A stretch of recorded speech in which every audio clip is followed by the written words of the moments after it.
সেটি হচ্ছে শিশু ও কিশোর সাহিত্য। সাহিত্যের এই বিরাট পরিমণ্ডলে মধ্যে শিশু ও কিশোর সাহিত্য এটিও একটি অন্যতম বৃহৎ একটা পরিমণ্ডল বা ক্ষেত্র।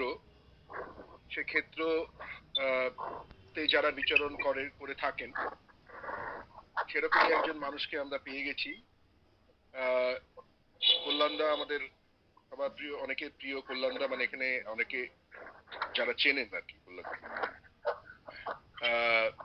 কল্যাণদা দীর্ঘদিনের একজন নাট্যকর্মী এবং তিনি সাহিত্য চর্চাতেও মানে অনেকদিন ধরে বহুদিন ধরে সাহিত্যের মধ্যে রয়েছেন, সাহিত্য চর্চা করছেন।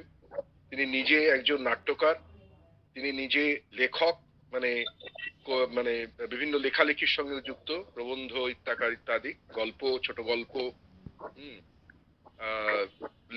লিখে থাকেন এবং বহুবার বহু জায়গায় প্রশংসিত হয়েছে তার লেখা।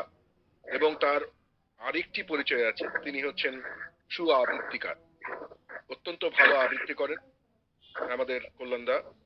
তো আমি ব্যক্তিগতভাবে বহুভাবে উপকৃত হয়েছি এবং একজন অত্যন্ত ভালো বন্ধু আমাদের কল্যাণব্রত মিত্র। তো আমরা আজকে তাকে পেয়ে গেছি এবং তার সঙ্গেই আমরা আড্ডা দেব বেশ কিছুক্ষণ ধরে শিশু এবং কিশোর সাহিত্য নিয়ে।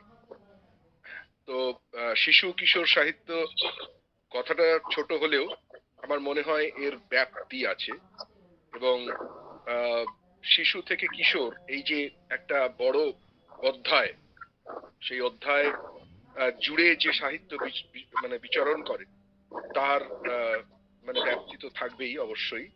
এবং যারা এই নিয়ে চর্চা করেন বা অনেকেই, সবাই মোটামুটি পড়েছেন শিশু সাহিত্য, কিশোর সাহিত্য। এবং আমাদের প্রথমেই যেটা মনে পড়ে আমাদের দেশে সুকুমার রায়ের কথা, সুকুমার রায়ের ছড়া, এবং তারপরে অন্যান্য সাহিত্যিকরা তো আছেনই। তো বিভিন্ন বিদেশেও বহু সাহিত্য রচনা হয়েছে। তো আমরা এখন আড্ডা দেব বেশ কিছুক্ষণ ধরে কল্যাণদার সঙ্গে। আমাদের আড্ডা অনুযায়ী, আড্ডা শর্ত অনুযায়ী, যখনই আমাদের মনে কোনো কিছু প্রশ্ন আসবে আমরা অবশ্যই এই প্রশ্ন, শুধু প্রশ্ন নয়, যদি কোনো কিছু কথা বলার থাকে তাহলে অবশ্যই এটা আমাদের আড্ডার এক অন্যতম অঙ্গ যে আমরা সেইটি প্রকাশ করে বলতে পারি। তো এইভাবে আমাদের আড্ডা চলেছে। দিবাকর দা মাইকটা একটু মিউট করো। লিখেছেন। দিবাকর দা মাইকটা মিউট করো। ছোটরা কি আড্ডা দেয়? হ্যাঁ, ছোটরা কি আড্ডা দেয়? সাংঘাতিক আড্ডা দেয় আমার তো মনে হয়। ছোটরাও অনেক সময় আড্ডা দেয়, কারণ আমি আমার ব্যক্তিগত একটা অভিজ্ঞতা বলছি। আমাদের একটা ছোটদের দল ছিল এক সময়, 2007 থেকে 2000 প্রায় 13-14 পর্যন্ত আমরা সেই দলটি, নাটকের দলটা চালিয়েছিলাম। তো সেখানে আমরা দেখেছি আমাদের যখন আমরা নাটকের কাজ শুরু করতাম তার আগে মোটামুটি আধ ঘন্টা 40-45 মিনিট আমরা ছোটদেরকে মানে খেলতে দিতাম আর তারা এসে নিজেদের মধ্যে কথা বলতো, মিশতো। এবং এইটি একটা অন্যতম প্রধান আকর্ষণ ছিল, কারণ অনেক ছোটরাই অনেক সময় তাদের বন্ধু বান্ধব থাকে না, মানে স্কুলের বন্ধু ছাড়া পাড়ায় অনেক সময় বন্ধু বান্ধব থাকেন বা সেভাবে হয়তো মিশতে চান না ইয়েরা। কিন্তু এই সুযোগে তারা একটা কিন্তু মানে সখ্যতা তৈরি করে নিয়েছিল নিজেদের মধ্যে, এবং এটা অত্যন্ত আনন্দের সঙ্গে ওই সময়টা কাটাতো। এবং শুধু সেই সময়টা নয়, পরবর্তী সময় আনন্দ, মানে নাটক যখন করতো তখনও তারা কিন্তু অত্যন্ত আনন্দের সঙ্গে নাটক করতো। যাই হোক, আজকে মূল বক্তা বা আড্ডার মূল কেন্দ্র বিন্দু যাকে নিয়ে, কল্যাণদাই সবকিছু বলবে আজকে, এবং আমরা তার সঙ্গে সঙ্গে থাকবো, বিভিন্ন জিনিস জেনে নেব বা বিভিন্ন আমাদের যা কিছু বলার সেটা আমরা বলবো, বলে আড্ডাটা এইভাবে চলতে থাকবে। আমাদের আড্ডার জন্য আমরা শুরু করে দেবো এখন। কল্যাণদাকে বলছি যে আর যদি কারোর কিছু বলার থাকে বলে আমরা, আমি কল্যাণদাকে অনুরোধ করব আড্ডা শুরু করার জন্য। কথা শোনা যাচ্ছে না। হ্যাঁ, এবার শোনা যাচ্ছে? হ্যাঁ, এবার শোনা যাচ্ছে। হ্যাঁ হ্যাঁ হ্যাঁ, সকলকে নতুন বছরের শুভ সন্ধ্যার অভিনন্দন জানাচ্ছি। সত্যি কথা বলতে কি, আমি অনেকদিন এইরকম আড্ডায় বসিনি, অনেকদিন। তার কিছু কারণ অনেকেই জানেন, আমি আর ওটা নিয়ে চর্বিত চর্বণ করছি না। তবে এখানে কয়েকটা নাম দেখে একটু ভয়টা পাচ্ছি আর কি। যেমন অরূপ শঙ্করদার নাম দেখলাম, তারপরে শান্তনুদার নাম দেখলাম, জয়ন্তদার নাম দেখলাম, একটু ভয়টা লাগছে। অরূপদা, আপনার সঙ্গে আমার অনেক দিন আগে একবার পরিচয় হয়েছিল অভিযাত্রী আড্ডা ঘরে, শ্যামের ওখানে। হ্যাঁ হ্যাঁ, আড্ডা হয়েছিল। ভুল ত্রুটি হলে ক্ষমা করবেন দাদা। আসলে ব্যাপারটা হচ্ছে যে আমি এই আলোচনাটা যখন অম্লান আমাকে বললো যে বললাম একদিন তুমি একটা কিছু নিয়ে বলো, তখন আমি একটু সময় চেয়ে নিয়ে রাজি হয়ে গেলাম একটি কারণে। সেটা হচ্ছে আড্ডার একটা বিষয় হচ্ছে যে আমারও শেখাটা হবে, আমিও শিখতে চাই। হ্যাঁ, কারণ আমি অন্তত নিজেকে ব্যক্তিগতভাবে মনে করি যে সেই সুনির্মল বসুর মতো বলতে পারি যে সবার আমি ছাত্র। সেরকম হওয়ার আমার ইচ্ছে বেশি, যার জন্য আপনাদের সঙ্গে একটা সুযোগ, এটা আমি আর হাতছাড়া করতে চাইলাম না। তো তখন বললাম, না আমি যদি এই বিষয়টা নিয়ে কথা বলি কেমন হয়। শিশু ও কিশোর সাহিত্য, যদিও এই শিশু ও কিশোর সাহিত্য নিয়ে আমি সামান্য অল্প কদিনের মধ্যে পড়াশোনা করতে গিয়ে দেখলাম এর যা বিশাল একটা জায়গা, আমি বিশাল এই টান দিলাম ইচ্ছে করি যে এত বড় জায়গা কতটুকু আলোচনায় যেতে পারবো, কতটুকু করতে পারবো।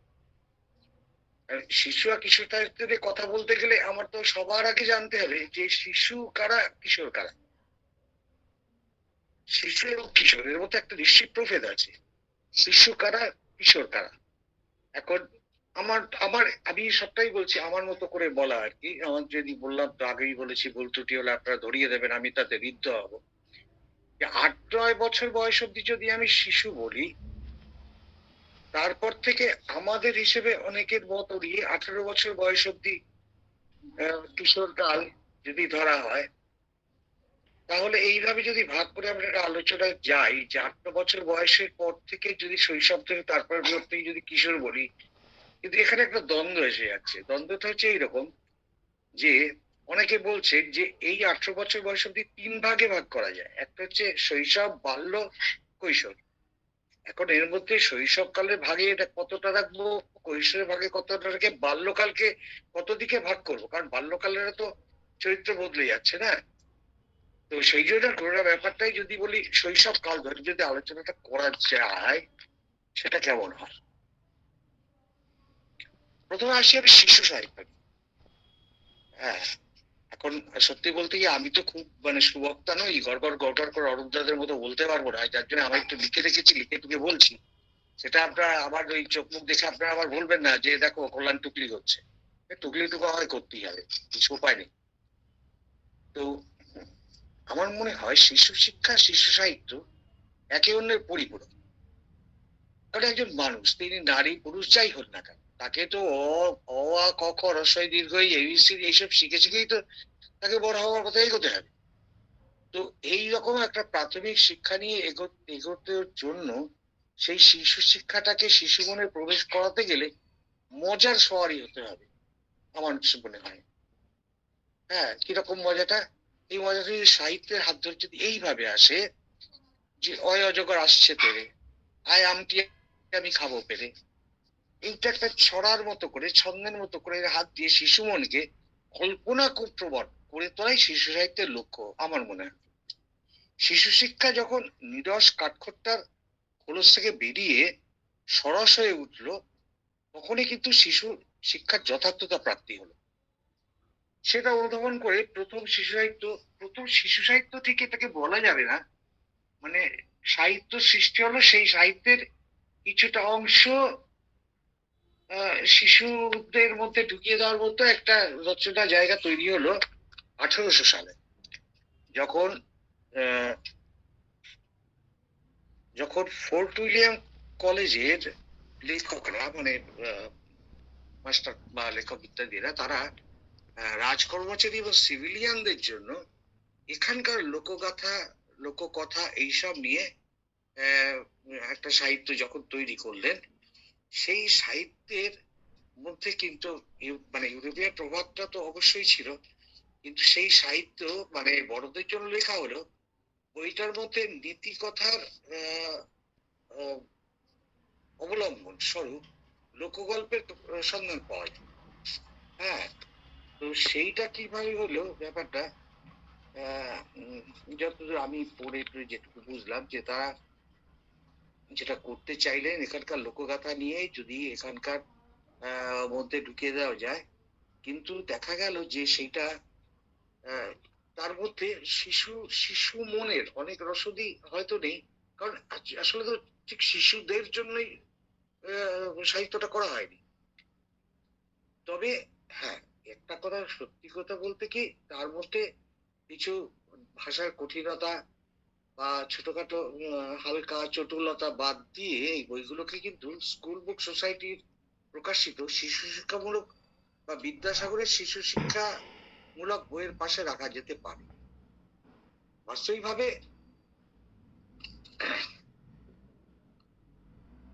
বাস্তবিকভাবে বলতে গেলে 19 শতকের প্রারম্ভে বাংলা মানে বাংলা সাহিত্যের প্রস্তুতি সূত্রে যে উপকরণ ও উপাদান সংগৃহীত শুরু করলো, তাই পরবর্তী শিশু সাহিত্যের সিঁড়ি বলা যায়। যদিও 1818 সালের আগেই বাংলা শিশু সাহিত্যের প্রেক্ষাপটে রচিত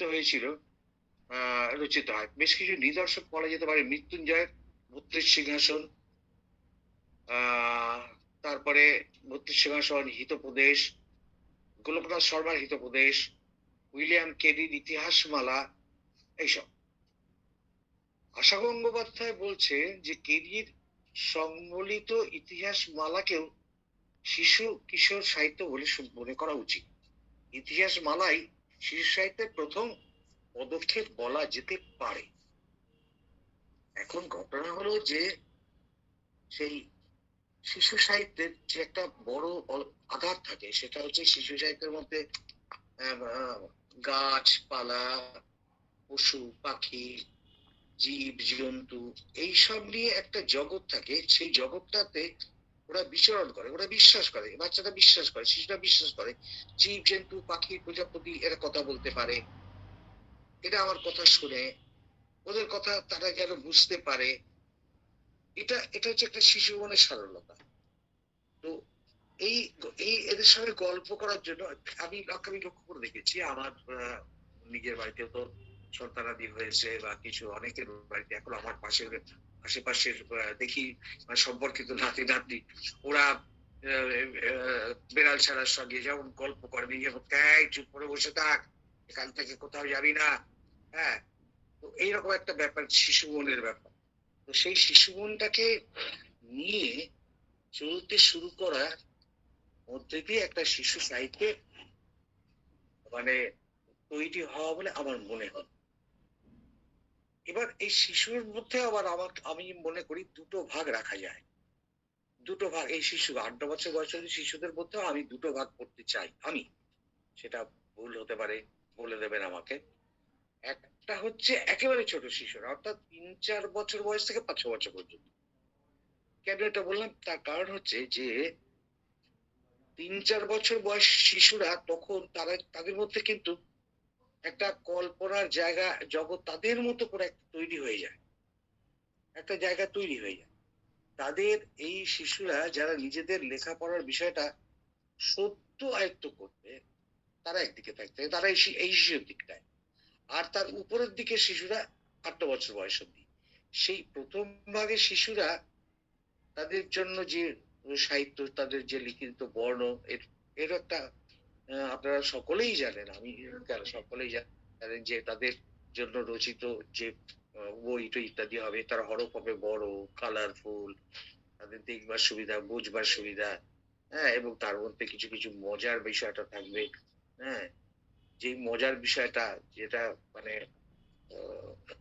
ম্যাক্সিম গোর্কি এক জায়গায় বলছেন যে উম, শিশুদের বিষয়ে কি হবে, যে সিম্পলি, ইন্টারেস্টিং, মিনিংফুলি, সহজ, আকর্ষণীয় এবং অর্থবহ, এটা বলছে। তো সেই সহজ জায়গাটা, হ্যাঁ, আকর্ষণীয় জায়গাটা করে তুলতে গেলে এইসবগুলো কিন্তু করতে হবে, এইসবগুলোর জন্য আছে।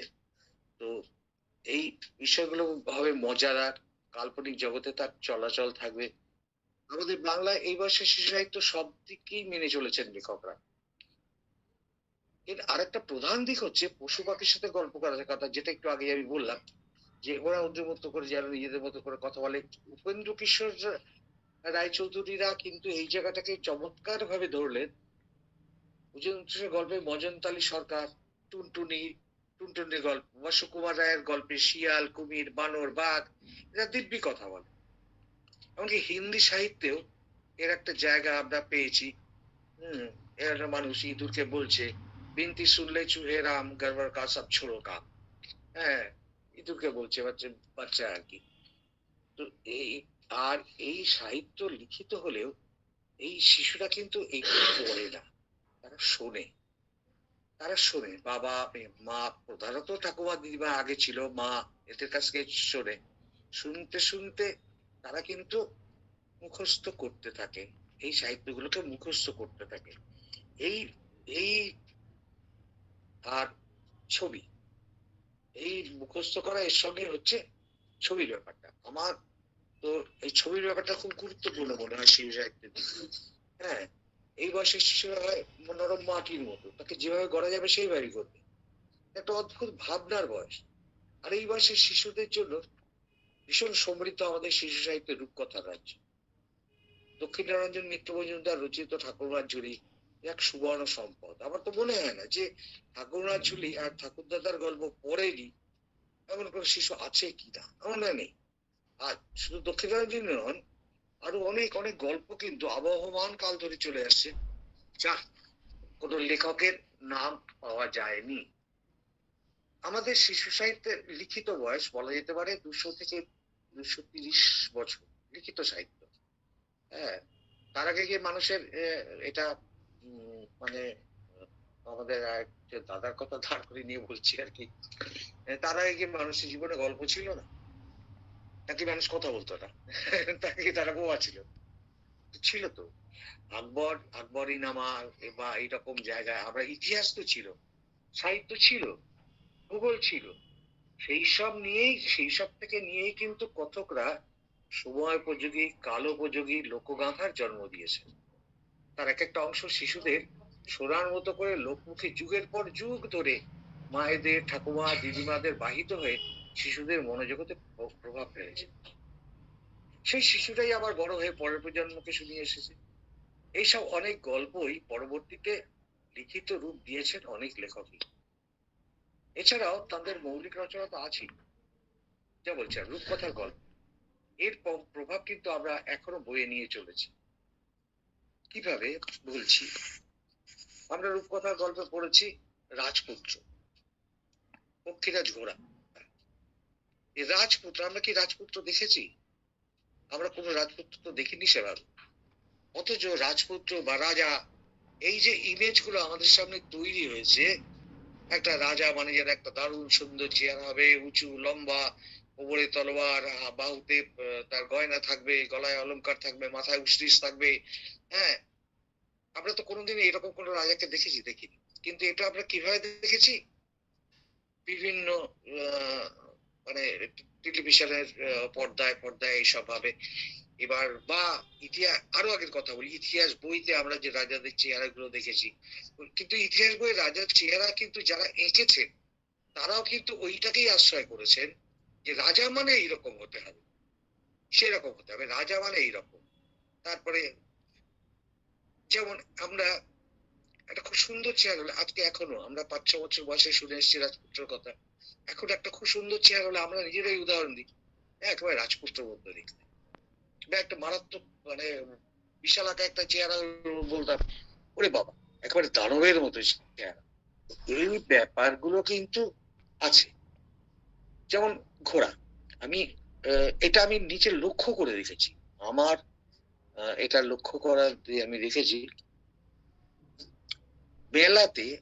এখন তো মেলার চরিত্র অনেক রকম বদলে গেছে, আমি আর কিছুদিন আগের কথা বলছি, 20-22 বছর আগেও দেখেছি মেলাতে কাঠের নাগরদোলা, তবে মেরি গো রাউন্ড, যেটা ওই চরকির মতো বো বো করে মানে ঘোরানো হতো, একটা চেয়ার থাকতো, বাঘ থাকতো, ঘোড়া থাকতো। আমি দেখেছি যে কিশোররা মানে এই ছোট শিশুরা, ছেলে শিশুরা, তাদের লক্ষ্য থাকবে প্রথমে গিয়ে ঘোড়ায় উঠবে। আর তাদের মধ্যে একটা যেন জায়গা তৈরি হতো, আমাকেও সেই রাজপুত্র মতো একটা আমি ঘোড়ায় চড়বো। হ্যাঁ, আবার মেয়েদের দেখেছি, মেয়েরা যেন ওই চেয়ারটাতে বসতে বেশি পছন্দ করতো, যেন রাজকুমারীর মতো একটা জায়গায় সে বসবে, এইরকম একটা জায়গা।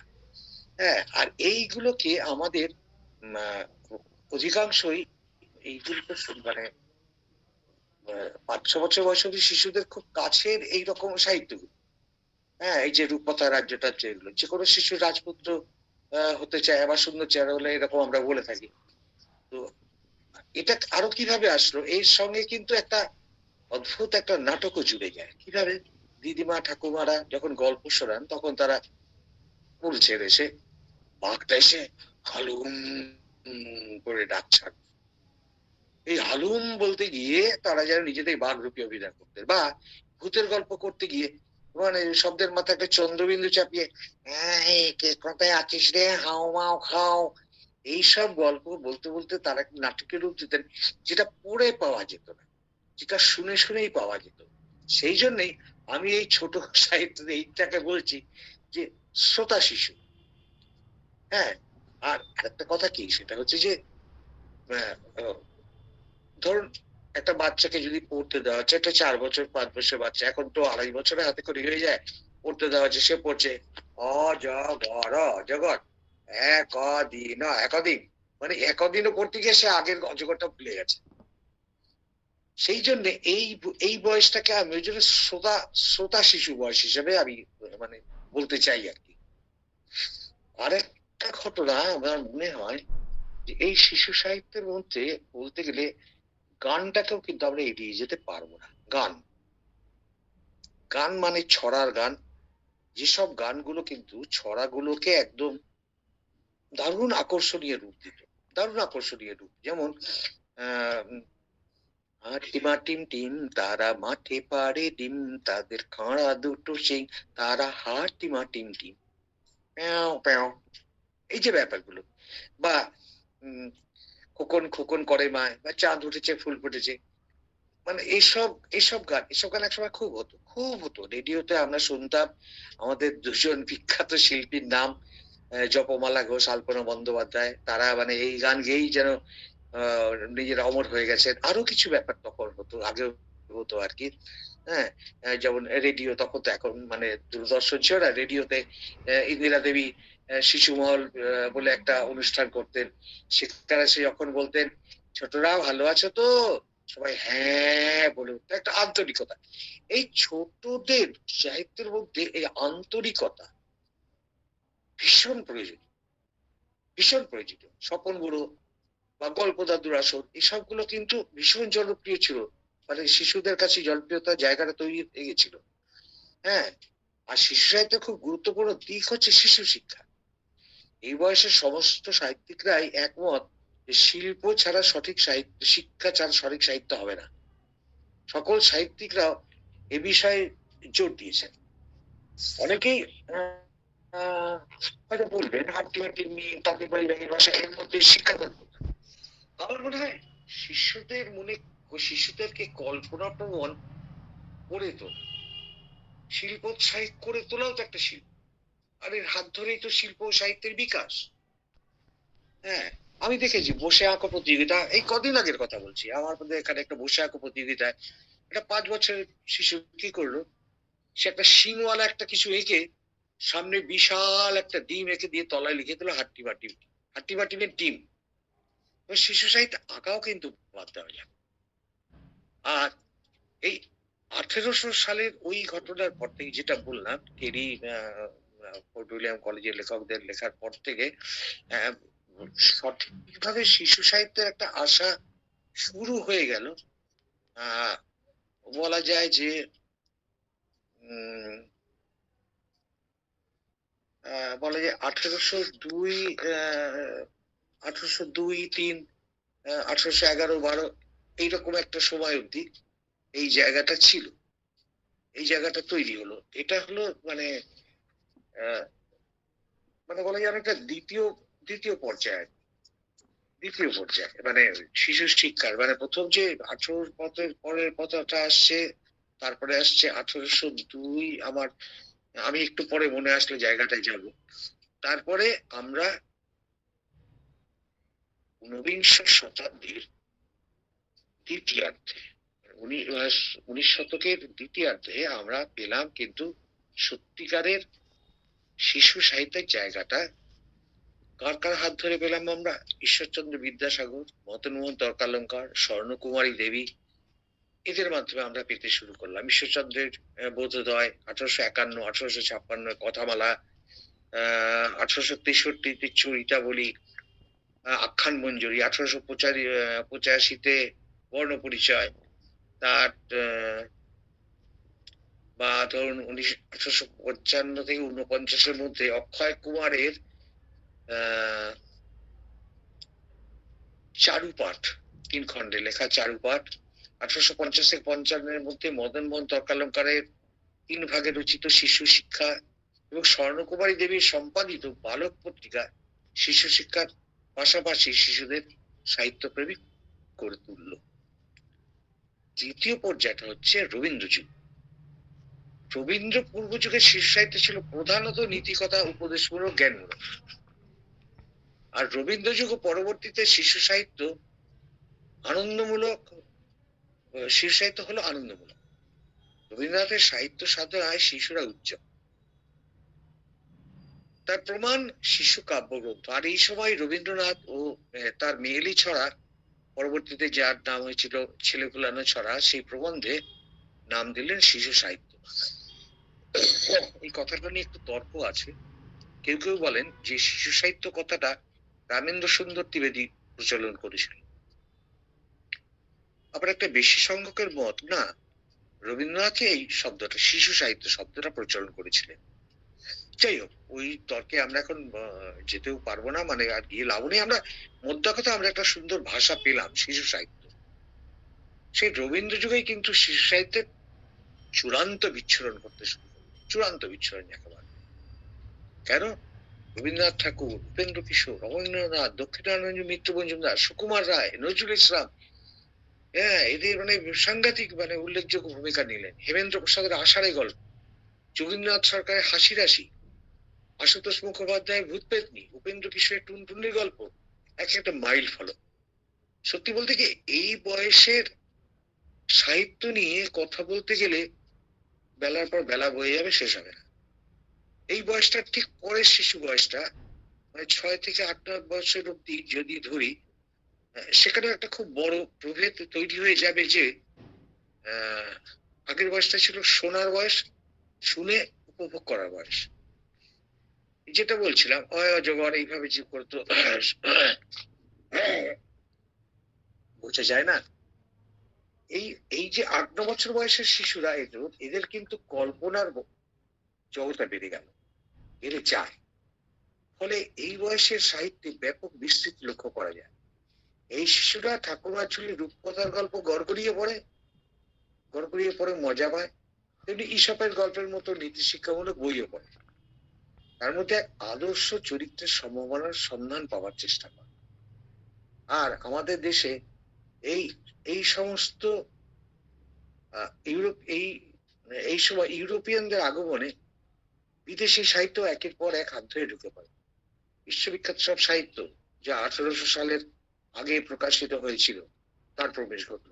এসব অসামান্য সৃষ্টিশীল, হ্যান্স অ্যান্ডারসনের fairy tales, Alice in Wonderland, Daniel Defoe Robinson Crusoe, Jonathan সুইফটের গ্যালিভার ট্রাভেলস, হ্যাঁ, সার্ভাস্টিজের জন কিহোতে বা কুইসোট কেউ বলেন, Treasure Island, doctor Jekyll and mister হাইল্ডের মতো বিশ্ববিখ্যাত সাহিত্য এসে গেল। আর তা শুধু আমাদের দেশেই নয়, যেহেতু ইউরোপিয়ানরা গিয়েছিল, ইউরোপিয়ানরা মানে ইউরোপিয়ান বলছি আমি, তার ভিতর ব্রিটিশ আছে, ডেনমার্করা আছে, পর্তুগিজরা আছে, স্পেনীয়রা আছে, ফরাসিরা আছে। তারা যেমন পৃথিবীর বিভিন্ন দেশগুলোতে উপনিবেশ গেড়েছিল, সেখানে গিয়ে তারা তাদের সেই জায়গাকার লোকগাথা তাদের মতো করে নিয়ে এসে তারা তাদের দেশের থেকে আরম্ভ করে তারা অন্যান্য যেসব দেশে মানে তাদের উপনিবেশ স্থাপন করেছে, সেখানে সেই মতো করে ছড়িয়ে থাকলো। ফলে এখানকার সাহিত্য সেভাবে গেল। তার ফলে আমরা কিন্তু আফ্রিকার থেকে মিশরের রানী ক্লিওপেট্রা গল্প পেয়ে গেলাম, আরব্য সাহিত্য থেকে পেলাম, চৈনিক উপকথা পেলাম। আমার খুব ভালো মনে আছে চৈনিক উপকথার ব্যাপারে। আমি সম্ভবত 1975 কি 76 সাল হবে, কলকাতা ইউনিভার্সিটি বেকার হলে একটা প্রদর্শনী হয়েছিল চীনা সাহিত্যের উপর, আমরা গেছিলাম। আমি তখন কলেজে পড়ি। ওখানে গিয়ে মানে আমাদের বয়স, মানে ঢোকার সময় আমাদের নাম লিখতে হলো, বয়সটা লিখতে হলো। খুব সুন্দর লাগলো যেটা, যে একেবারে ছোটদের জন্য একটা পুরো আলাদা দিক, আমাদের মতো বয়সীদের জন্য একটা পুরো আলাদা দিক। এইভাবে ভাগ ভাগ করে মানে এক একটা দিক করে করে তাদের সেই চৈনিক সাহিত্যের বই, আমাদের অনেকগুলো বই, সেবারে বই আনার মতো মানে কষ্ট হওয়ার মতো, প্রায় 3-4 কেজি বই আর কি দিয়েছিল দীর্ঘদিন। বইগুলো আমার কাছে ছিল।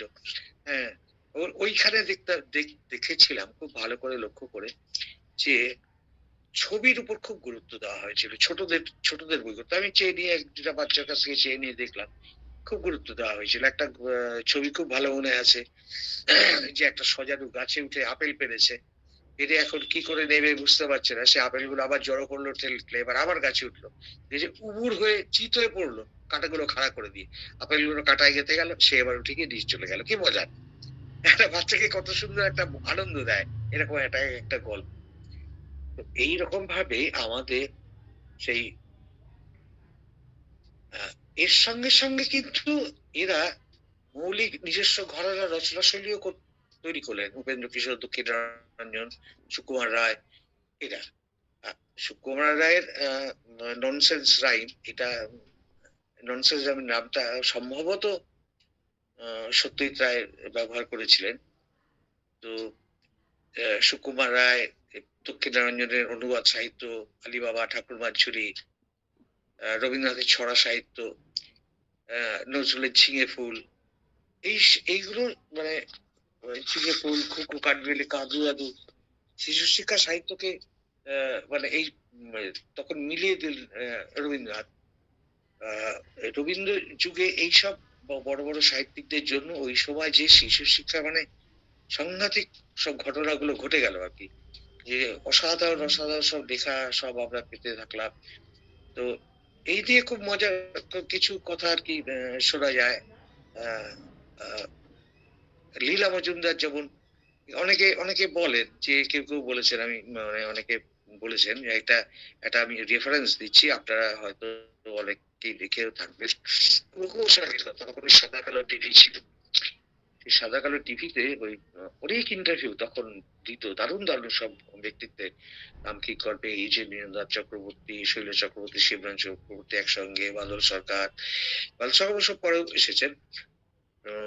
যাই হোক, এই ইন্টারভিউতে সঞ্চালক নীরেন্দ্রনাথ চক্রবর্তীকে বলছিলেন যে আপনি ছোটদের জন্য এত সুন্দর সুন্দর লেখেন, আসলে ছোটদের জন্য লিখতে গেলে অনেক ছোট হতে হয়, তো কি করে আপনি পারেন?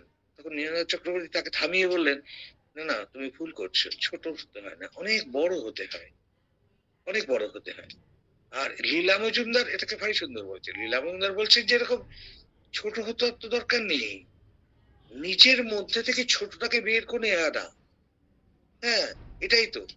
এবার মানে বাণী বসু, শিশু সাহিত্যের বিশিষ্ট সমালোচক, তিনি বলছেন শিশু বলতে গেলে শিশু ও কিশোর উভয়কেই বুঝিয়েছেন তিনি।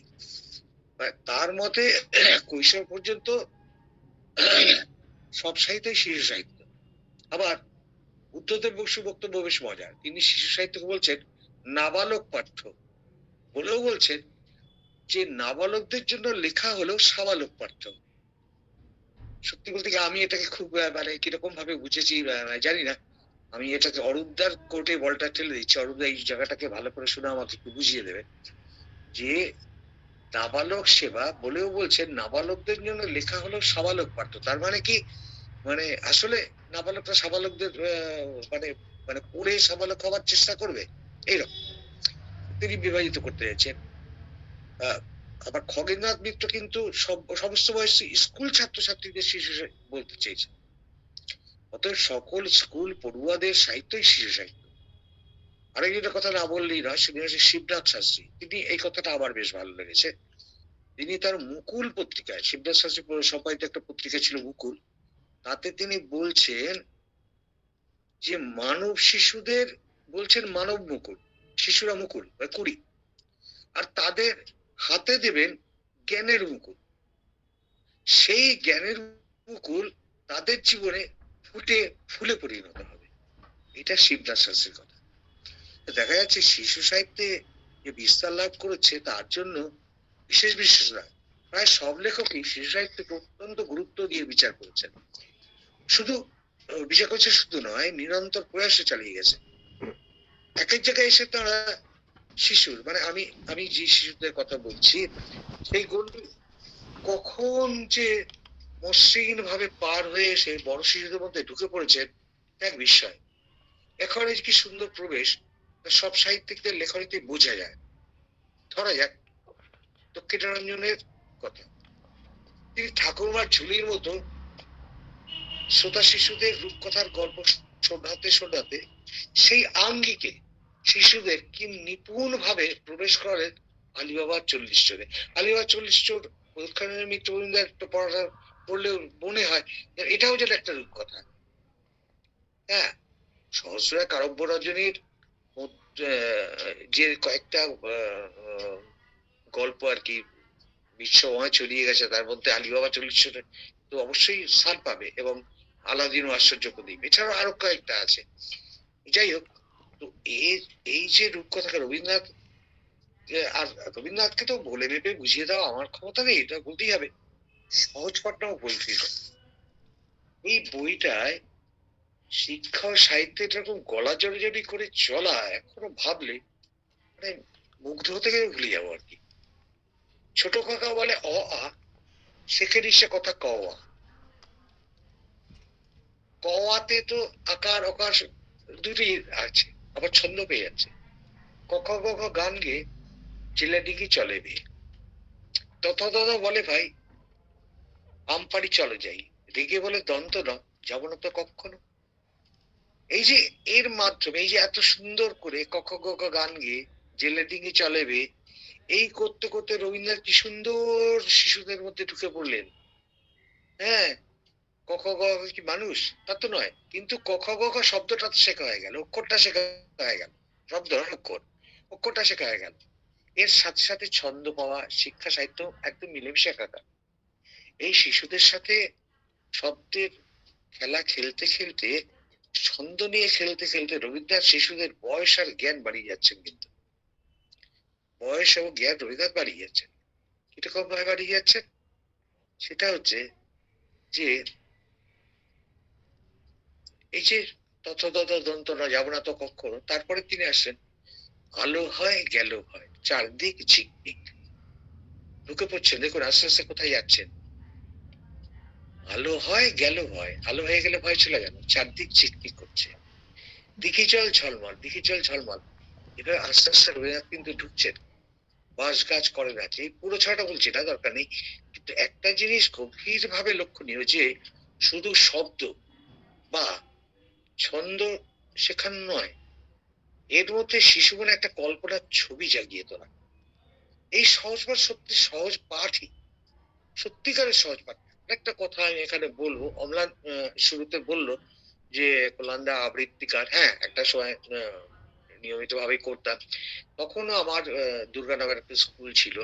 এবার আমি তখন একটু চর্চা করতে গিয়ে দেখেছিলাম যে শব্দ, অক্ষর থেকে শব্দ হয়ে ওঠার জন্য সেই সময়কার মানে সেই প্রাচীন প্রাচীন প্রাচীন কালে যারা সেগুলো তৈরি করেছেন, তারা যে জিনিসগুলো ব্যবহার করেছেন, যেমন একটা সহজ কথা সরল, দেখুন বলতেও কত সরল, শুনতেও সরল, আবার ভীষণ, বিভীষণ, উচ্চারণগুলো লক্ষ্য করুন, ভীষণ ভি, হ্যাঁ,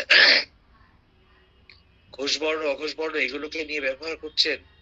বিভীষণ মূর্ধা দিয়ে করছেন সন, মূর্ধন্য মূর্ধন্য, সেই উচ্চারণটা সেরকম হয়ে যাচ্ছে। তেমনি সহজ পাঠ, দেখুন উচ্চারণটা কত সুন্দর সহজ। এই না হলো রবীন্দ্রনাথ, আমরা তো মানে মানে ঋণী বললো মানে ঠিক বলা হবে না হয়। হ্যাঁ, আর এই সহজ কথা যে মাথায় থাকলে দেখবেন ছড়া থেকে কি দক্ষ হাতে রবীন্দ্রনাথ সহজ গদ্যে প্রবেশ করলেন।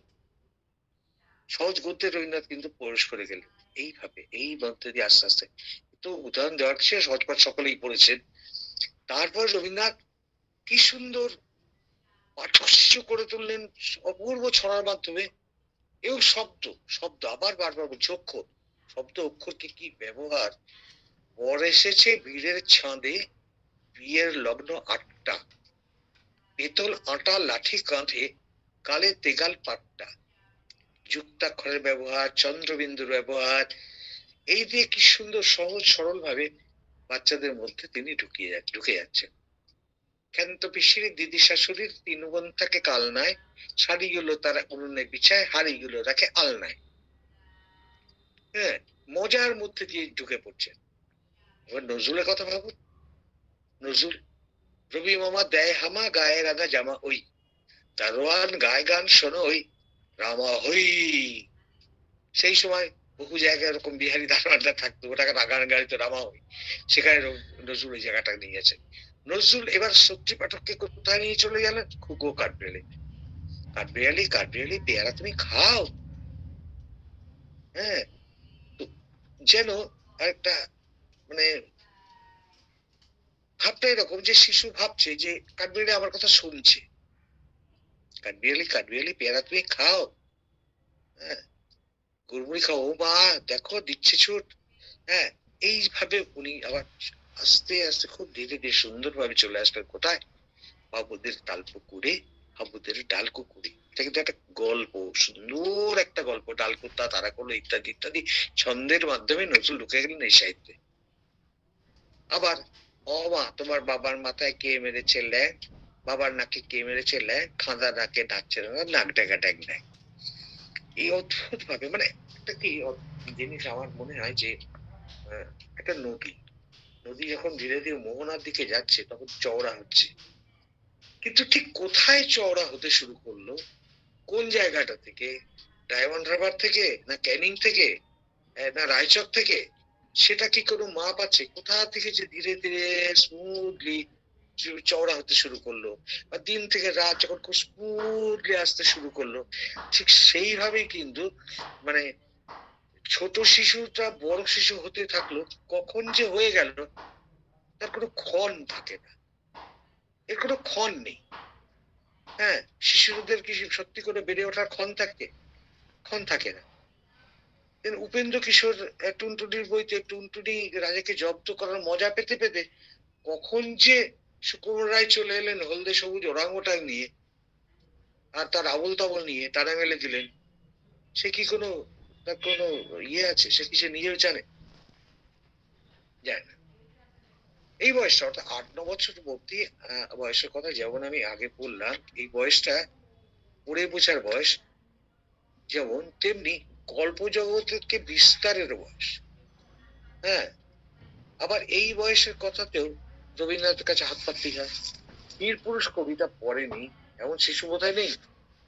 এই বয়সের শিশুরা নিজেকে বীর পুরুষ ভাবে, বা বাবা যদি রামের মতো পাঠায় আমায় বনে, যেতে আমি পারিনি কত তুমি ভাবছো মনে, 14 বছর কদিনে হয় জানি নে মা ঠিক। হ্যাঁ, এই এই যে এইভাবে কিন্তু রবীন্দ্রনাথ একটা কিশোর বয়সের দিকে, এই 8 বছর বয়সের দিকে প্রবেশ করে গেলেন। এর সঙ্গে আরেকটা যুক্ত হবে তখন, এখনকার কথা নয়, তখন তো ভারতবর্ষ তো বড় ভারতবর্ষ, গ্রেট ভারতবর্ষ। তখন এপার বাংলা ওপার বাংলা, মানে ওপার বাংলা পূর্ববঙ্গ, এপার বাংলা পশ্চিমবঙ্গ। সেই পূর্ববঙ্গ থেকেও কিন্তু প্রচুর লেখক উঠে আসলেন, যারা এরকম শিশু কিশোর সাহিত্য রচনা করেছেন। তার অনেকের হদিস মানে লেখাটাকে আমি পাইনি, পেলে নিশ্চয়ই শোনাতাম বা পাওয়ার ইচ্ছা থাকলো, আমি সংগ্রহ করে ভবিষ্যতে কোনো আলোচনায় বসলে শোনাবো। যেমন কয়েকজন নাম পেয়ে গেলাম আর কি: আব্দুল্লাহ আল মতি, বন্দে আলী মিয়া, সুফিয়া কামাল, আর একটু পরের দিকে এসে জসিম উদ্দিন।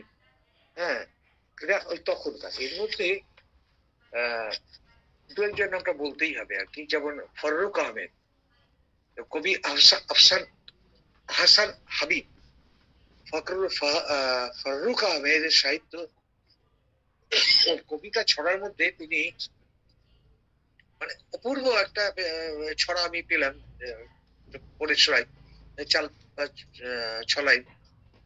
ঝুমকো জবা বনের দুল, উঠলো ফুটে বনের ফুল, সবুজ পাতা ঘুমটা খোলে, ঝুমকো জবা হাওয়ায় দুল, সেই দুলুনির তালে তালে মন উড়ে যায় ডালে ডালে। কি অসাধারণ একখানা বর্ণনা, অসাধারণ বর্ণনা। আর আব্দুল্লাহ আল মতি তিনি বিজ্ঞানকে সহজ সরল ভাষা মানুষের মধ্যে নিয়ে এসেছেন। আর সাজেদুল করিম তিনি ছোটদের হাসির গল্প প্রচুর লিখেছেন। এরকম বহু সাহিত্যিক কত যে শিশু সাহিত্য রচনা করে গেছেন তার হিসেবটা থাকতে পারে, কিন্তু অবদানটাকে তো স্বীকার করা যাবে না, তাই না? আর এই বয়সে সুকুমারের হজবরল আবল তাবল পড়ে এই শিশুরা মজা পাবার পাশাপাশি বিদেশি সাহিত্যের সুবাসও পেতে থাকে। এ প্রসঙ্গে এক বিখ্যাত গল্পের কথা বলতেই হবে, বলতেই হবে। এই গল্পটা আমি আমি শুনেছি আমার কয়েকজন আত্মীয় যারা বিদেশের বিভিন্ন জায়গায় থাকে। মানে একটা অত্যন্ত জনপ্রিয় গল্প হচ্ছে গ্যালিভার ট্রাভেলস। গ্যালিভার ট্রাভেলস আমাদের মনের মধ্যে কিভাবে গেঁথে গেছে যে আমরা ছোটখাটো কিছুকে অবলীলা করে বলে বসি লিলিপুট, লিলিপুট অবলীলা করে বলে বসি লিলিপুট। হ্যাঁ, এই লেখাটা পৃথিবীর বহু দেশে স্কুলের পাঠ্য, বহু দেশে। এর সঙ্গে ট্রেজার আইল্যান্ড আছে, সেটাও আমরা পড়েছি। Doctor devil and mister hide, এই গল্পগুলো পেয়েছি।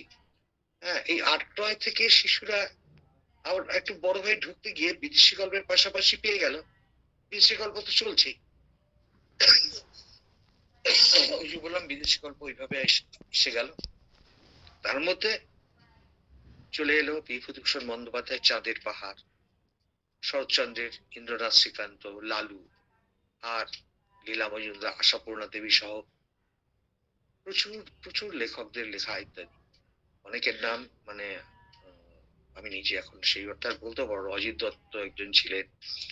হ্যাঁ, ওইটা একটু পরে আসছি।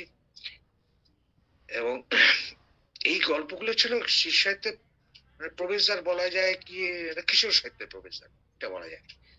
আর কিশোর মানে প্রাক তরুণ কাল।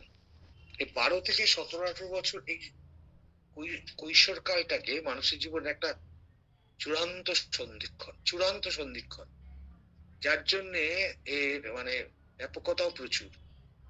এই সময় একটা বয়সে থাকে শৈশব সারল্য থাকে, বাল্য কৌতূহল থাকে, আর মূল স্রোতে ঝাঁপিয়ে পড়ার মতো বয়স।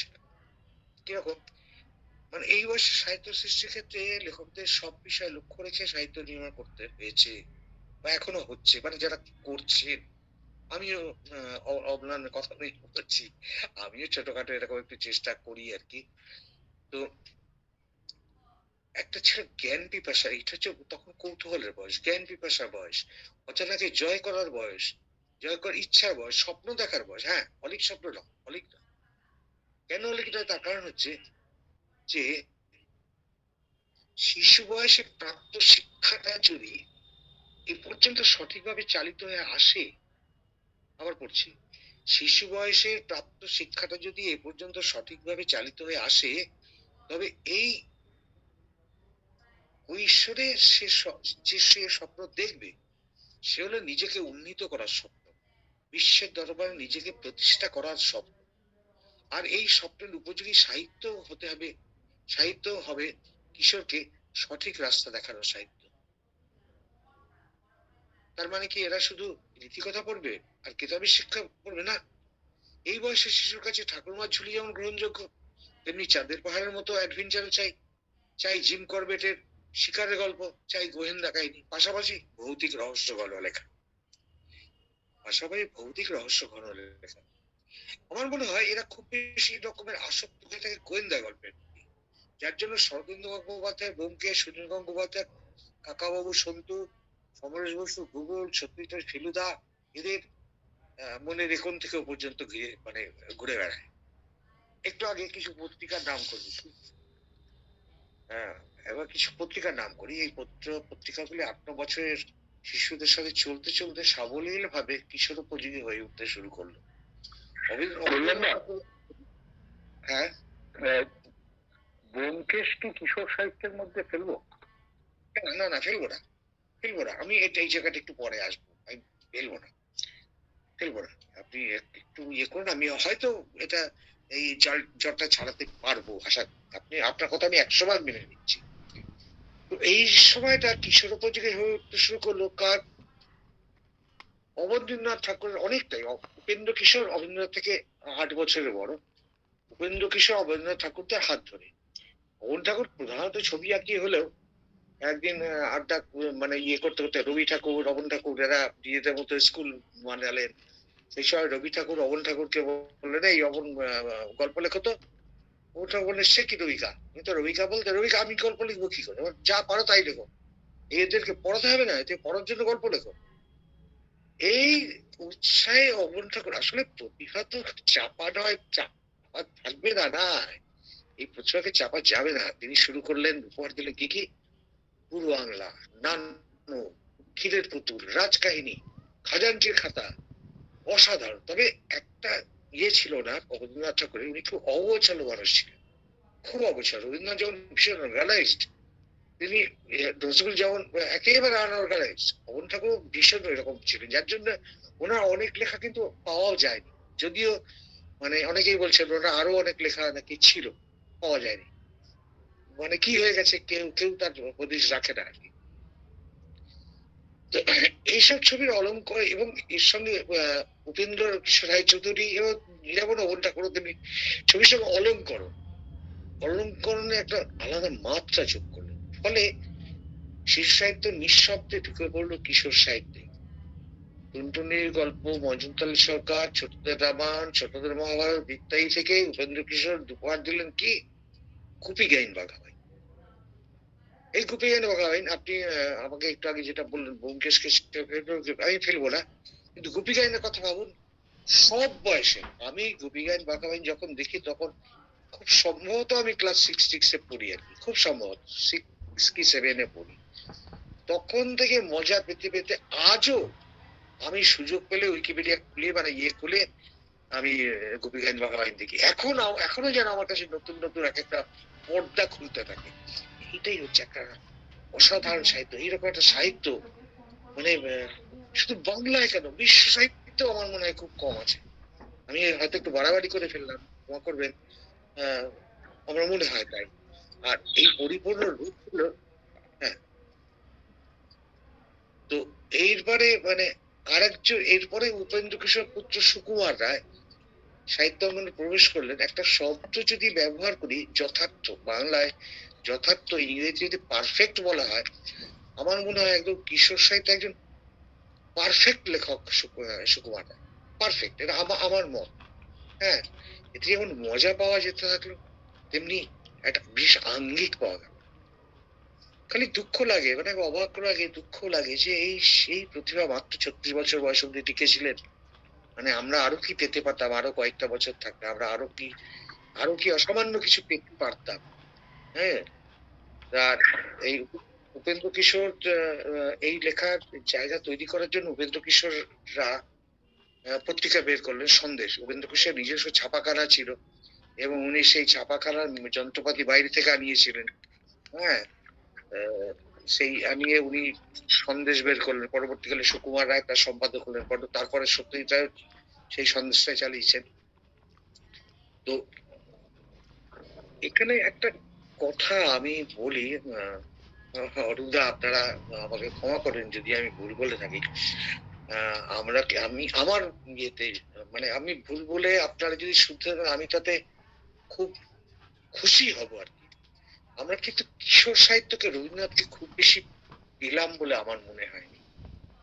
হয়তো একটা বড় কারণ হতে পারে যে ওই কিশোর বয়সে বয়স থেকেই তো রবীন্দ্রনাথ নিজে লেখালেখির দিকে ঢুকে পড়লেন আর নিজে স্কুল যাননি। ফলে স্কুলে এই কিশোর বয়সের একটা বিরাট অংশ কিন্তু ছাত্র জীবন, যেই ছাত্র জীবনের গল্প আমরা সুকুমার রায়ের কাছ থেকে পেয়ে গেলাম। সুকুমারের কাছ থেকে আমরা পেয়ে গেলাম পাগলা দাশু এবং ওই সিরিজে প্রচুর স্কুলের ছেলেদের গল্প, মজার গল্প, এবং পাগলা দাশুর মধ্যে দিয়ে সুকুমার রায় একটা এমন সুন্দর চরিত্র সৃষ্টি করলেন। আমি এই কিছুদিন আগেও আবার পড়ছিলাম যে একটা অদ্ভুত কথা শুনিয়ে দিলেন। ওই সেই গল্পটা সবারই মনে আছে, এই একটা বাক্স, তার মধ্যে আরেকটা বাক্স, তার মধ্যে আরেকটা বাক্স, তার মধ্যে আরেকটা বাক্স, এই মোড়ক খুলতে খুলতে একটা কাপড়ের পুটলি, সেই খুলতে খুলতে তলায় একটা কাগজ, তাতে লেখা অতিরিক্ত কৌতূহল ভালো নয়। কি অসাধারণ শিক্ষাদান! আমাদেরও তাই মনে হয়, আমাদের এই বয়সেও মনে হয় সবকিছু দিয়ে অতিরিক্ত কৌতূহল ভালো নয়।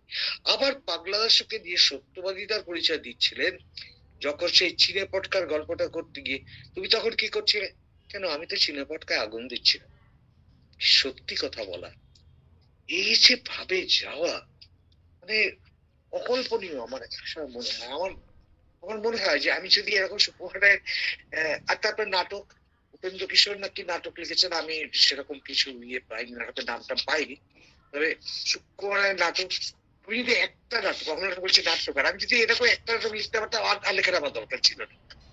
শক্তিশীল, লক্ষণের শক্তিশীল, অবাক জল্পা, চলচ্চিত্র চঞ্চল, কি অসাধারণ অসাধারণ মজার নাটক। হ্যাঁ, সেই জন্য আমার ওরকম একদম যথার্থ মানে কিশোর সাহিত্যিক বলে মনে হয়। এই সময় প্রকাশিত বিভিন্ন পত্রিকা কিন্তু কিশোর সাহিত্যে এক বিপ্লব ঘটিয়ে দিল।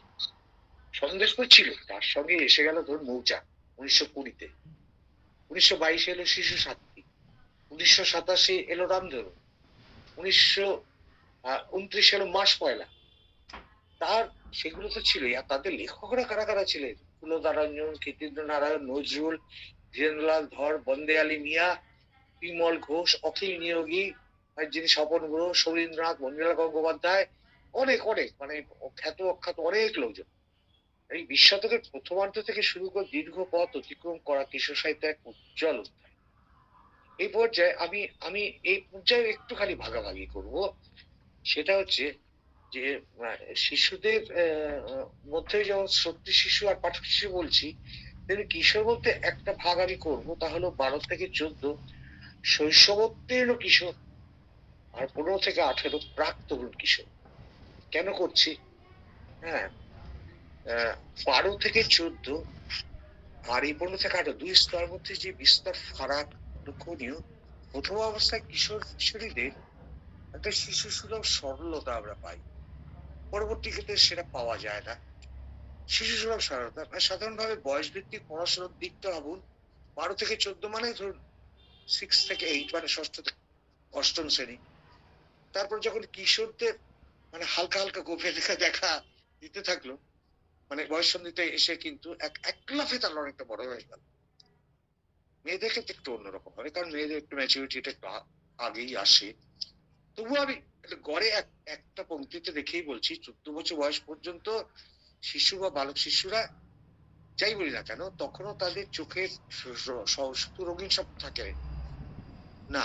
এখানে একটা কথা বলবো, সেটা যে এই শিশুটা কিন্তু আমি আমাদের চারপাশটা ধরে বলছি, এখনো কাগজ খুললে দেখা যায় যেসব শিশুদের কথা। হ্যাঁ, আমাদের এক বন্ধু, ও জমলো মকদম নামে এই পরিযায়ী শ্রমিকদের নিয়ে একটা নাটক নাটক করলো আর কি, চাকদার চেনাতুলি বলে একটি দল, রজত দাস। তো আমি সেই শিশুদের মধ্যে তো যেতে পারছি না। না মানে আমি সত্যি বলতে আমি দেখিনি, আমি তাদের জানি না, তাদের স্বপ্ন কেমন হয় আমি ঠিক বলতে পারবো না। মানে খেতে কারখানায় উদয়স্ত খেতে এসে যারা ঘরে পান্তা ভাত দুধ দিয়ে খায়, তাদের ছেলেমেয়েরা 10 বছর বয়সেই কিন্তু তারা ম্যাচিওর হয়ে যায়, বাস্তব বুনিয়া নেমে পড়তে বাধ্য হয়। তাদের কথা আমি তো তাদের দেখিনি। হ্যাঁ, আরেকটা কথা, এটা আমি হয়তো তখনকার পটভূমিকার লেখা বলেই এই লেখাটা লেখা হয়েছিল। মানে আমাদের পূর্বপুরুষের চিন্তা ভাবনা সেরকমই ছিল। মানে কবি বলছে যে রাখাল গরুর পাল লয়ে যায় মাঠে, শিশুগণ দেয় মন নিজ নিজ পাঠে। নিজ নিজ পাঠ মানে পাঠে মন দেবে আমাদের ঘরের ছেলে মেয়েরা, আমাদের ঘরের শিশুরা। রাখাল শিশুরা পড়বে না, এইরকম একটা সময় কিন্তু তখন ছিল। তখন রাখাল শিশুরা মানে তাই, তখন কুমোরের ছেলে পড়বে কেন, কামারের ছেলে পড়বে কেন। সেই সময়টা কিন্তু আজ বদলে গেছে। আজ কিন্তু স্বপ্ন সবাই দেখে। এই অবস্থার পরে পরে যে বয়সটা তার প্রবেশ করতে চলেছে, তা কিন্তু এসব কিন্তু নিছক স্বপ্নটা। মানে আমি এই 15 বয়সের পর থেকে বলছি, তখন একটা কথা আরে কল্যাণদা, মানে একটু থামাও।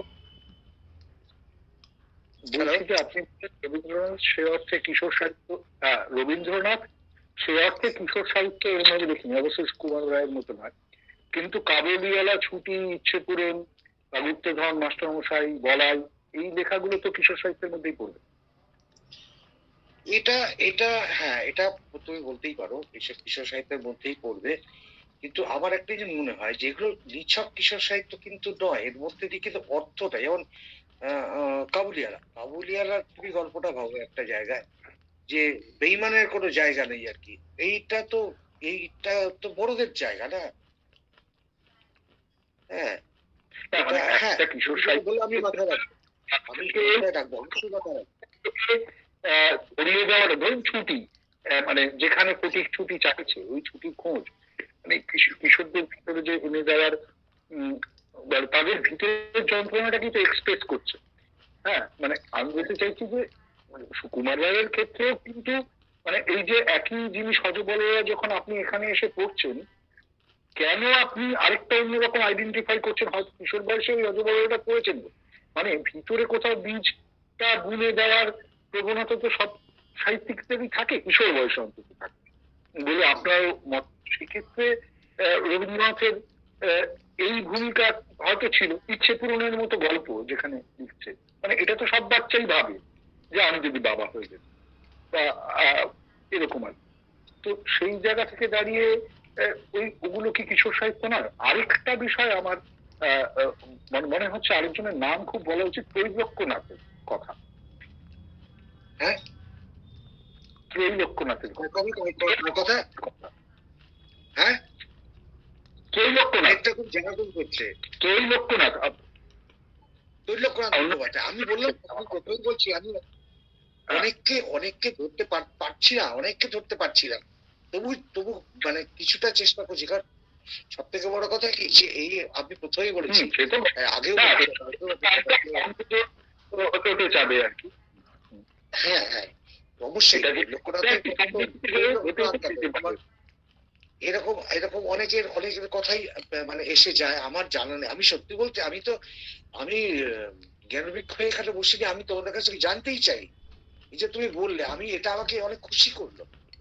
আমি আমি শিখতে চাই, আমি জানতে চাই আমার। হ্যাঁ, আমি আমার মনে সেখানকার আসলে আড্ডা হচ্ছে, মানে আমি আরেকটা রেফারেন্স আমার কাছে চলে এলো আর কি, মনে হলো যে হ্যাঁ, ত্রৈলোক্যনাথের এই জন্যই তো আড্ডাটা, এই জন্যই তো আড্ডাটা না? ঠিকই আছে। তা আমি আমি যে জায়গাটা ছিলাম, যে ওই যে যেটা বলছি, যেমন ইওর এম ইন লাইফ, আমাদের মনে আছে যে ক্লাস 9 থেকে আমাদের এই তোমার জীবনের লক্ষ্য, এই রচনাটা, আমি এটা কিন্তু তখন আমরা ওই বয়সেই রয়েছি, 15-16 বছর বয়সে। এই এই লক্ষ্যটা, ওই যে লক্ষ্যটা আগে বললাম, লক্ষ্যটা তৈরি করে যাওয়া আর কি, তৈরি করে হয়ে যদি ঠিকভাবে আসে তাহলে এই জায়গায় এসে এই জায়গাটা তৈরি হবে। হ্যাঁ, এই সময় সাহিত্য কিন্তু ন্যাচারালি অন্য রূপে। এখন দেখো আমাকে কে বললেন ওটা তখন, যে ব্যোমকেশের কথা, উদয় ইয়ে বললেন, অরূপদা বললেন ব্যোমকেশের কথা। না, আমি বলেছি। আচ্ছা আচ্ছা আচ্ছা আচ্ছা, এবার দেখো আমি কলকাতা থেকে কোথায় চলে আসছি, আসলে আমার স্বভাবই এই, বয়স হয়েছে তো, হ্যাঁ, প্রাচীন হয়ে যাচ্ছি আর কি, বুঝে আছে। অরূপদা তো ইয়াং, আমার থেকে বয়সে বেশি হলে এমনিতে ইয়াং। তো আমি কোথায় আসলে সাহিত্য লেখা, আমি নিয়ে আসলাম গোপের লেখা আর কি।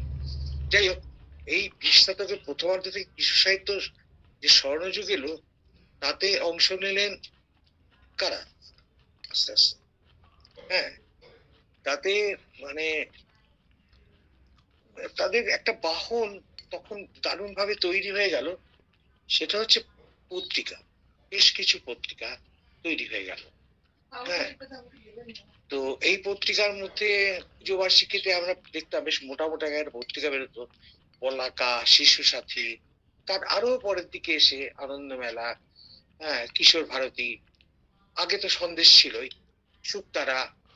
এইসব পত্রিকাগুলোর মাধ্যমে কিন্তু আমরা প্রচুর লেখক পেয়ে গেলাম, মানে কিশোর সাহিত্যিক বা শিশু সাহিত্যিক আমরা অনেক পেয়ে গেলাম। হ্যাঁ, যেমন আমরা ধরো শরৎচন্দ্রের কথা, তুমি যেটা বলছিলে রবীন্দ্রনাথের এই চুল গল্পগুলোর কথা, হ্যাঁ, এমনি ধরো শরৎচন্দ্রের একটা বড় অংশ, ইন্দ্রনাথ শ্রীকান্তের একটা বড় অংশ কিন্তু ইন্দ্রনাথ শ্রীকান্তকে ঘিরে রয়েছে। হ্যাঁ, সেইটা তো ভীষণ মানে আকর্ষণীয় চরিত্র না, এই তার মধ্যে দিয়ে ইন্দ্রনাথকে দিয়ে একটি অদ্ভুত একটা দর্শন, হ্যাঁ, দর্শন তৈরি করে দিচ্ছেন। সেটা হচ্ছে যে মরতে তো একদিন হবেই ভাই, এইসবগুলো। তো এই যে ব্যোমকেশের কথাটা বললে, আমি এখানটায় আসছি, আমি এই জায়গাটায় আমার একটু মানে সত্যি বলতে কি আবার আগেও আপত্তি আছে বা ছিল। ব্যোমকেশ শুধু নয়, আমার এই ধরো সন্তু কাকাবাবু যদি ধরা হয়, হ্যাঁ, সেক্ষেত্রেও আমার সেই রকম জায়গা মনে হয় না। মানে কিশোর থাকলেই তো সেটা কিশোর, মানে কিশোর যদি প্রধান চরিত্র কিশোর হলেই তো সেটা কিশোর সাহিত্য হয়ে যাবে না, না। তো সেই রকম ব্যোমকেশের ক্ষেত্রে আমি ওটা জাস্ট রেফারেন্স দিলাম যে আকর্ষণীয়, সেইটা কেন সেটাও একটু পরে আসছি। নিরঞ্জন গুপ্ত, কীর্তি রায়, শরৎচন্দ্র, ব্যোমকেশ, হ্যাঁ, এগুলো সেই রকম পক্ষান্তরে। তো একটা সময় কথা বলবো। হ্যাঁ হ্যাঁ ব্যোমকেশ আমি কিন্তু আমার কিশোর বয়সেই পড়েছি স্কুল লাইফে, এবং ভালো লেগেছিল। কিশোর সাহিত্য হবে কি হবে না সেই বিতর্কে আমি যাব না, কিন্তু ব্যোমকেশের এই বিশ্লেষণের ক্ষমতা জায়গাটা, মানে যেহেতু তার আগে শার্লক হোমস অনুবাদ সিরিজের কথাটা হলে ভালো হতো, এনিওয়ে, ফলে এইটাও কিন্তু আমার কাছে একটা খুব মানে বড় একটা ব্যাপার যে গোয়েন্দাগিরি নয়, যে কোনো একটা ঘটনাকে মানে যুক্তিবাদের দ্বারা মানে যুক্তি সহকারে বিশ্লেষণ করার যে মানসিকতা, সেইটা কিন্তু গড়ে তোলার জায়গার মধ্যে ব্যোমকেশের একটা বিশাল ভূমিকা হয়তো আছে। এখন কেউ হয়তো দ্বিমত হতে পারেন, কিন্তু আমার মনে হয় না যে ব্যোমকেশ কিশোর উপযোগী নয়, হয়তো কিশোররাও পড়ে। আড্ডা তো দ্বিমত হওয়া, ত্রিমত হওয়া, আড্ডা তো। হ্যাঁ, আমি না আমি আমি ওনার ইয়ে কথাটাকে অন্য জায়গায় নিয়ে যাচ্ছি। সেটা হচ্ছে এইরকম যে ধরো আহ তোমার মনে আছে যে জয়ন্তদা, সেটা হচ্ছে শুকতারাতে এক সময় বেরোতো পাণ্ডব গোয়েন্দা, ষষ্ঠীপদ চট্টোপাধ্যায়ের লেখা পাণ্ডব গোয়েন্দা। হামলে পড়া হতো, আমরা মানে হামলে পড়তাম ওই সময়। পরবর্তীকালে আমি যখন আবারও হাতে এসছে, যখন আমি আরেকটু বড় হয়েছি, কলেজ লাইফ টাইফে গেছি, তখন আমার মনে হতো যে এ কি একটা 14-15 বছর বয়সে পিস্তল চালাচ্ছে, তেলে গিয়ে বড়দের মতো ধরছে, এটা আমি ঠিক মানতে পারছিলাম না। হ্যাঁ, হয়রাস তুমি যেটা দেখো, আমি ওই তোমার প্রসঙ্গটা একটু পরে আসছি, আমি এটা শুরু করেছি বলে এইটা বলেনি। অথচ দেখো নারায়ণ গঙ্গোপাধ্যায় যখন চার মূর্তির অভিযানে যে গল্প ফাঁদলেন, তাতে কিন্তু মজাটাকেই প্রধান সম্বল করে তুললেন। বাকি যা কিছু ঘটছে সব কিন্তু মানে সমাপতন যেন ঘুরঘোরানন্দ, হ্যাঁ, তার সাংঘাতদের মানে জাল নোটের কারবার, এই তুমি কাঠবিড়ালির ল্যাজ মনে করে সে ঘুরঘোরানন্দের মানে দাড়িকে টেনে ধরা, একটু মজার মধ্যে দিয়ে গিয়ে কাকতালি ভাবে ঘটে যাচ্ছে। হ্যাঁ, ওরা তার সাক্ষী থাকছে না। তো পাণ্ডব গোয়েন্দার সেটা না, সেই জন্য আমি পাণ্ডব গোয়েন্দার ওই জায়গাটা ইয়ে করতে চাইছি না। আর শরদিন্দু বন্দ্যোপাধ্যায়ের ব্যোমকেশ এর কথা যদি তুমি বলো, তাহলে আমার তো মানে বলতেই হয় যে সেক্ষেত্রে বলতে গেলে সেই সময় আমরা সবই যা পেয়েছি সবই আমাদের কাছে আকর্ষণীয়, কারণ ওই তখন একটা জানার, অজানাকে জানবার একটা বয়স, একটা অনুসন্ধিৎসা, বিশ্লেষণ করা। এখন এই বিশ্লেষণ করার জায়গাটা থেকে তুমি ভাবছো, হ্যাঁ, সেটাও তো। তো এই হলো ব্যাপার, আমার এটা আমার মনে হয়। কিন্তু অবশ্যই আমি তো আড্ডা মারতে বসেছি, তোমাদের কাছ থেকে তো আমি শিখবো রে বাবা। হ্যাঁ, তো এই টেনিদার ক্ষেত্রে হ্যাঁ, কে বলছেন? টেনিদা এবং ঘনদা, হ্যাঁ হ্যাঁ ঘনদা একটা উল্লেখজনক মানে উল্লেখনীয় চরিত্র কিশোর সাহিত্যে।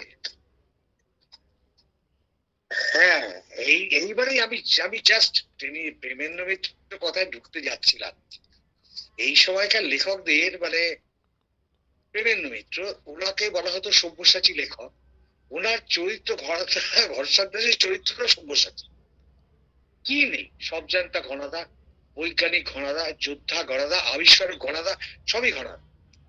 হ্যাঁ, এবং এই ঘনাদাকে নিয়ে খুব সম্ভবত 60খানার উপর গল্প আছে। ফেমিনিন মিত্র, 7খানার উপর 7খানা। তো এইখানে নিয়ে তিনি কি না করেছেন, বিভিন্ন দেশে ঘোরা থেকে বিভিন্ন ভাষা জানা, বিভিন্ন জীবজন্তু, ভূগোল, ইতিহাস সব লিখেছেন, এমনকি কুরুক্ষেত্র যুদ্ধ পর্যন্ত তিনি ওই গল্পে নিয়ে চলে এসেছেন। সেই জন্যই সব্যসাচী। আর মজা হচ্ছে যে ওটা একটা কথা কি, একটা হচ্ছে যে মিথ্যে কথা একটা শব্দ আমরা জানি, মিথ্যে কথা একটা শব্দ আমরা জানি গুল, দুটোই মিথ্যে কথা। কিন্তু মিথ্যে কথাটা যেমন গুল, আবার গুলও তেমনি মিথ্যে কথা, আবার মিথ্যে কথাটা গুল নয়, গুল মিথ্যে কথা নয়। এইটা কিরকম আমি বলছি, কেউ একজন বলছে জানিস আমি দেখলাম একটা বাচ্চা ছেলে একটা কুকুর তেড়ে এসছে, হ্যাঁ আমি নিজে চোখে দেখেছি, বিশ্বাস কর। হ্যাঁ, কুকুরটা কামড়াতে আসতেই বাচ্চা ছেলেটা তাকে জাপটে ধরে এমন আছাড় মারলো, কুকুরটা কেই কেই করতে করতে চলে। পরিষ্কার মিথ্যে কথা। আর গুলটা কিরকম, গুলটা এই গল্পটাই যদি এইভাবে আমি বলি যে আর বলিস না, একটা বাচ্চা একটা কুকুরে তাড়া করেছে, বাচ্চাটাও দৌড়াচ্ছে, কুকুরও দৌড়াচ্ছে, কুকুরটা স্পিড বাড়াচ্ছে, বাচ্চাটাও স্পিড বাড়াচ্ছে, বাচ্চাটা সাট করে তার দিকে সরে গেলে কুকুরটা সাঁ করে গিয়ে পড়লো কুকুরে। এটা গুল, আমরা বুঝতে পারলাম গুল। খনাদার ক্ষেত্রে আমরা পরিষ্কার বুঝতে পারছি গুল। এবং পেমেন্ট মিত্রও কিন্তু জোর করে আমাদের বোঝাচ্ছেন না যেটা তুমি সত্যি বলে মানো, তিনিও বলতে চাইছেন ওটা গুল, তুমি গুল হিসাবে মজা পাও। আমরা মজা পেতেই কিন্তু গুলটাকে মেনে নিচ্ছি, আমার ভালো লাগছে। এখানে একটু কথা বলি, হ্যাঁ কল্যাণ বাবু, হ্যাঁ হ্যাঁ বলুন। বলছি যে ওই, হ্যাঁ বলছি যে ওই যখন সেই ওই 1930s এর একদম শেষ দিকে, হ্যাঁ যে একটা বিরোধী লেখক সমিতি তৈরি হয়েছিল, বিরোধী লেখক সমিতি এবং বিরোধী লেখক সমিতি, ফ্যাসিবাদ বিরোধী লেখক সমিতি আর কি। তার মধ্যে প্রেমেন্দ্র মিত্র ছিলেন এবং তাকে দায়িত্ব দেওয়া হয়েছিল যে তুমি দেশের বাচ্চাগুলোকে, হ্যাঁ, সায়েন্স শেখাও। এবং প্র্যাকটিক্যালি আজ ঘনতার গল্পগুলো প্রত্যেকটা আমি মনে করি খুব উচ্চ মার্গের, মানে উঁচু দরের সায়েন্স ফিকশন আর কি। এবং এটা গুল ফুল ব্যাপারটা সম্পূর্ণই মানে বাজে অ্যানালিসিস হবে এবং সায়েন্স ফিকশন, এবং কারোর মুখ দিয়ে বলানো হচ্ছে, গল্পের ছলে বানানো হচ্ছে। আমি একটা সায়েন্টিফিক প্রবন্ধ পর পর পর পর তথ্য সাজিয়ে বৈজ্ঞানিকদের কথাবার্তা বলে লিখতেই পারি, সে পাঠ্যপুস্তকেও হয়তো আছে সেগুলো। কিন্তু আমি আপনাকে একটা ব্যক্তিগত অভিজ্ঞতা থেকে বলি যে ইন্টারন্যাশনাল ডেডলাইন, হ্যাঁ, এবং আমাদের যে গ্লোবাল পজিশনটা, পৃথিবীর যে পজিশনটা, আমি কিন্তু ঘনাদার গল্প করে শিখেছি। ইন্টারন্যাশনাল ডেডলাইন কাকে বলে, কি তার ইমপ্লিকেশন, একদিকে একরকম ডেট, আরেকদিকে একরকম ডেট, এবং কোথায় তার অবস্থান, সবটাই কিন্তু শিখেছি প্র্যাকটিক্যালি। এবং তাদের জেনারেল নলেজের একটা ভান্ডার, যে আজকে যে বিভিন্ন মুহূর্তের ঘনাদা উচ্চ মার্গের সায়েন্স ফিকশন, এবং সেটা কখনোই আপনার ওই না। পরবর্তীকালে একই টাইপের কিছু কিছু কথা, মানে গল্প আমরা দেখেছি ওই এই ধরনের বৈজ্ঞানিক চরিত্র, ওই প্রফেসর নাটবোল্ট চক্র, হ্যাঁ, অথবা তার আগে আমাদের সত্যজিৎ রাজ্যের সৃষ্টি, হ্যাঁ, প্রফেসর শঙ্কু, এসব বাদ দিন। কিন্তু প্রেমেন্দ্র মিত্রের ঘনাদা হচ্ছে একদম ক্লাসিক পর্যায়ের একটা সায়েন্স ফিকশন, এবং এটা গুল টুল বলে দেওয়া যাবে না, গুল তো বটে, একটা গল্প হচ্ছে তো। হ্যাঁ 100 ভাগ। ঠিক আছে।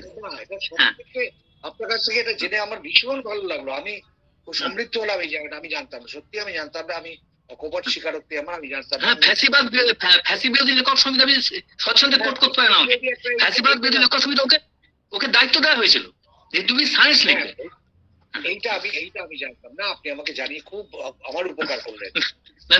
হ্যাঁ, তবে সব নয়, কিছু কিছু ক্ষেত্রে ঘনাদার এই মজাগুলো, আমি এইটা বলতে, এবং মজাটাকে অসাধারণ যে জায়গা, সেখানে আবার এই যে সমীর বললো যে টেনিদার কথা, হ্যাঁ, টেনিদার গল্পটা আবার একটু অন্যরকম। মানে মজাদার হচ্ছে কি,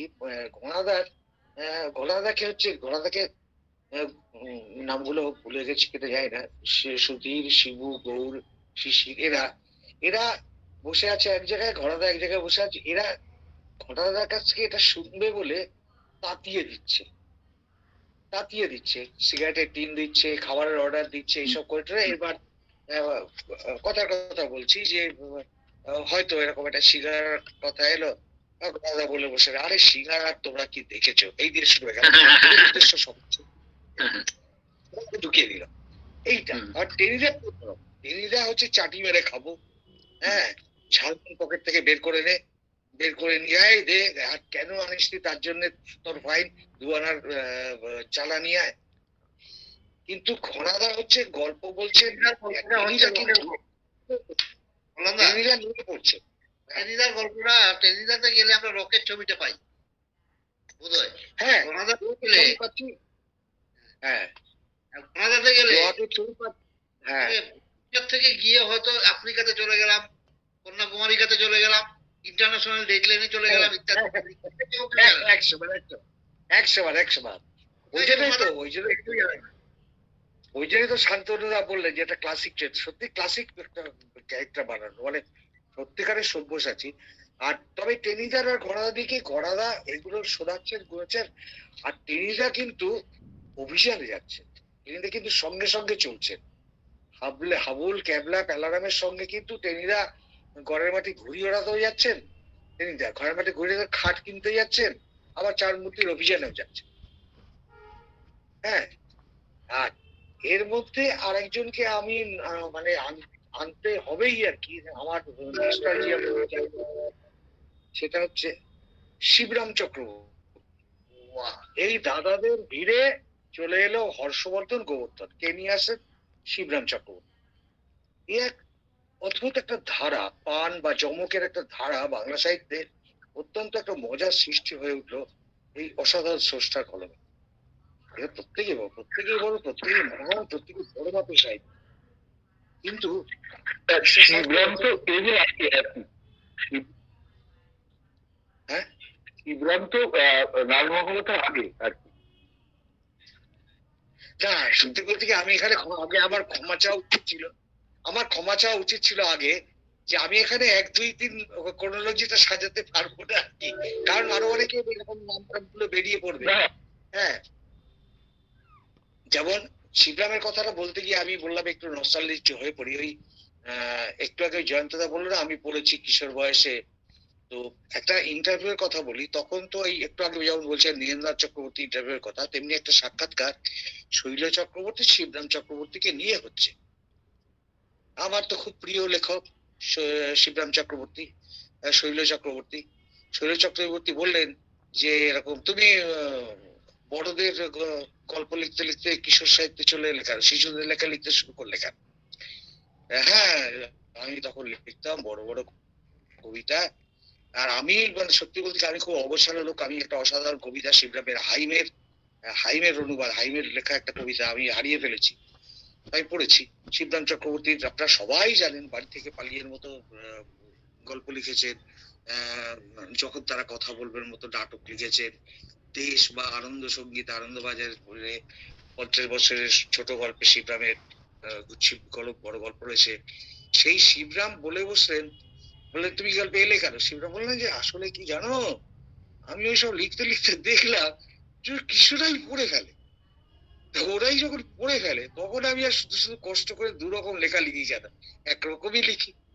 এইটা দিয়ে শিবরাম চক্রবর্তী বললেন। তখন শৈল চক্রবর্তী বললেন তোমার আর আমার মিলনকে তো অনেকে বলে মণিকাঞ্চন যোগ। তখন শিবরাম বললেন, অদ্ভুত কথা বললেন, হ্যাঁ আসলে আমার তো গল্পের নায়ক ছিল কাঞ্চন, মানে বাড়ি থেকে পালিয়ে নায়ক কাঞ্চন লিখলাম, তারপরে তুমি এসে যোগ দিয়ে তুমি ছবি আঁকা শুরু করলে, আর তখন আমার বইয়ের বিক্রি বেড়ে গেল, মণি আসতে শুরু করলো, মানে মানি আসতে শুরু করলো, মণি আর কাঞ্চন, মণিকাঞ্চন যোগটা তখনই তো হলো। অসাধারণ জায়গা আর কি। তো এই যে আগে পরের জায়গাটা আমি সত্যি বলতে কি জানি না, পারিনি। ভবিষ্যতে যদি আবার আড্ডা হয় আপনাদের কাছ থেকে যেগুলো শুনলাম শিখলাম সেগুলো নিয়ে ভাবার চেষ্টা করব। তো এবার আর কয়েকজনের কথা বলবো যে মনে হয় মানে এগুলো বলা দরকার, নাহলে এরা আপনাদের কাছ থেকে অনেকেই হারিয়ে যাচ্ছে। যেমন সুনির্মল বসু, অসামান্য ছড়াকার, চৌধুরীদের সামিয়ানা বাইরে সেদিন হলো আনা, সবাই বলে এই উহারে ব্যাপারটা কি। আমি নিশ্চিত আমি বলছি আমার সঙ্গে সঙ্গে আপনারাও কেউ কেউ মনে মনে হারাচ্ছে। এই সুনির্মল বসু কিন্তু পুরোপুরি উনি শিশু সাহিত্যেই রচনা করে গেছেন। হ্যাঁ, সুনির্মল বসু তো ওনারই একটা বিখ্যাত কবিতা সবার আমি ছাত্র। আরেকজনের কথা বলবো শক্তি প্রসাদ রায় চৌধুরী, যিনি প্রসাদ রায় নামটা খুব বেশি খ্যাত নন, কিন্তু পরের নামটা যেটা বলবো সেই নামে বিখ্যাত হয়ে গেছিলেন ময়ূখ চৌধুরী ছিলেন একটা মানে ভীষণ দুর্দান্ত প্রতাপ লোক, কারোর সঙ্গে আপোষ করতেন না, নিজে ছিলেন কার্টুনিস্ট, জীব জন্তু পাহাড় পর্বত জঙ্গল এইসব জায়গায় তার ঘোরা, অ্যাডভেঞ্চার তার প্রিয়, এবং তার উপর তার প্রচুর লেখা আমরা পেয়েছিলাম এক সময় সেই ময়ূখ চৌধুরীর লেখায়। তারপরে আরেকজনের নাম করব, সেটা হচ্ছে এই যে ঘনদা টেনিদার সাথে আরেক দাদা, সেটা নিয়ে আমি বেশি কথা বলবো না, কারণ বেশি কথা বলার জায়গা নেই, আপনারা সবাই জানেন, আপনারাই বরং বলবেন একটু পরে। সেটা হচ্ছে ফেলুদার একটা ব্যাপার আছে, আমার সঙ্গে একজনের কথা হচ্ছিল, সে নিয়ে আজকে এখানে আড্ডাতেও আছি, যে ফেলুদার আর তার সঙ্গে তোপসের কারণেও যত না বেশি তত থেকে বেশি ফেলুদা, আর আরো বেশি জনপ্রিয় সিনেমার মাধ্যমে হয়তো ওই যে সোনার কেল্লা, জয় বাবা ফেলুদা এইসবের মাধ্যমে সেই ফেলুদার চরিত্রটা কিন্তু অন্যরকম। ফেলুদার সঙ্গে তোপসে মিলে একটা অ্যাডভেঞ্চার থাকছে, একটা গোয়েন্দা কাহিনী থাকছে, তারপরে প্রস্তুতি পর্ব, একটা মানুষ কোথাও যেতে গেলে কি কি করতে হয়, ট্রেনের টিকিট কাটা, রিজার্ভেশন করা, ট্রেন কোথাও আটকে গেলে সেখান থেকে কিভাবে যাওয়া, আরেকটা জায়গায় যাওয়ার জন্য সেই সময় উপায় নেই, উটের পিঠে চড়া, এই সব জায়গাগুলো কিন্তু ফেলুদার গল্পের মাধ্যমে আমরা পেয়ে যাই। আর আরো একটু আমি আপনাদের কাছ থেকে শুনবো, আমি আরো 2-3 জনের নাম করে এই জায়গাটায় শেষ করব। সেটা হচ্ছে এই দাদাদের আমলে আরেকজন লেখক, তিনি কিন্তু এক মামাকে নিয়ে এলেন, বগলা মামা, কে স্রষ্টা রাজকুমার মৈত্র। একসময় শুক্তারা কিশোর ভারতী দাপানো মানে লেখকদের মধ্যে একজন ছিলেন এই রাজকুমার মৈত্র। আমরা পেলেই সেই বগলা মামা ইত্যাদি পেতাম, মানে মধ্যকালে একটা সময় যখন এইসব লোকের এত ভালো লেখা লিখেছে তার কোনো সীমা নেই। আশাপূর্ণ দেবী, লীলা মজুমদার, কাকে ছেড়ে কার কথা বলবো বলুন, তাদের সবার লেখা আমার পক্ষে জানা সম্ভব না। হ্যাঁ, আরো পড়তে হবে, আরো জানতে হবে, আমাকে আরো শিখতে হবে।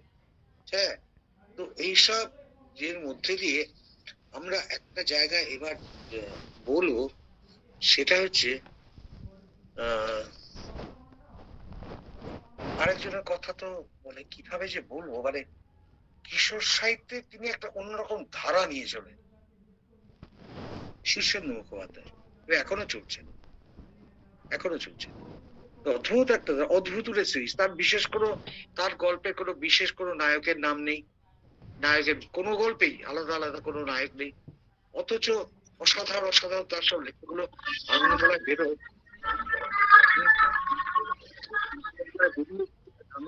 সংখ্যা পেলে সংখ্যা এবং অদ্ভুত আরেকটা জিনিস, মনে হয় আপনারা আমার সঙ্গে একমত হবেন, যে কোনো গল্পের নায়ক নায়িকা থেকে আরম্ভ করে গল্পের নামকরণ একটা ভীষণ গুরুত্বপূর্ণ বিষয়, আমার মনে হয় ভীষণ গুরুত্বপূর্ণ বিষয়।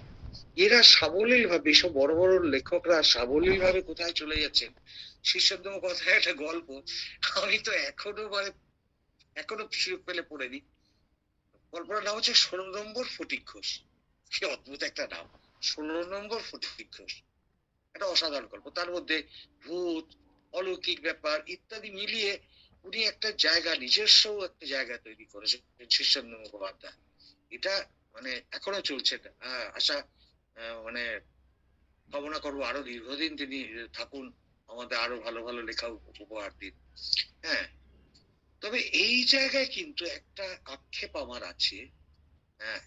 আবারও বলছি, এই যে রবীন্দ্রনাথের কথা বলতে যেমন একজন বললেন আমাকে, যে এই কথাগুলো আবার ধরিয়ে দিলেন আমাকে, এটাও আমি বলবো যে যদি এটাও আমাকে ধরিয়ে দেন, এই সব সাহিত্যিকদের মধ্যে কিন্তু আমি একটা জিনিস পাইনি, সেটা হচ্ছে কিশোর বয়সের যে একটা সরল প্রেম, এই নিয়ে কিন্তু সেরকম কোন রচনা আমি তো খুব বেশি তো পড়িনি, আমি কি সব পড়িনি, সেই কিশোর প্রেম নিয়ে খুব বেশি লেখা কিন্তু আমার সেই অর্থে প্রায় চোখেই পড়েনি।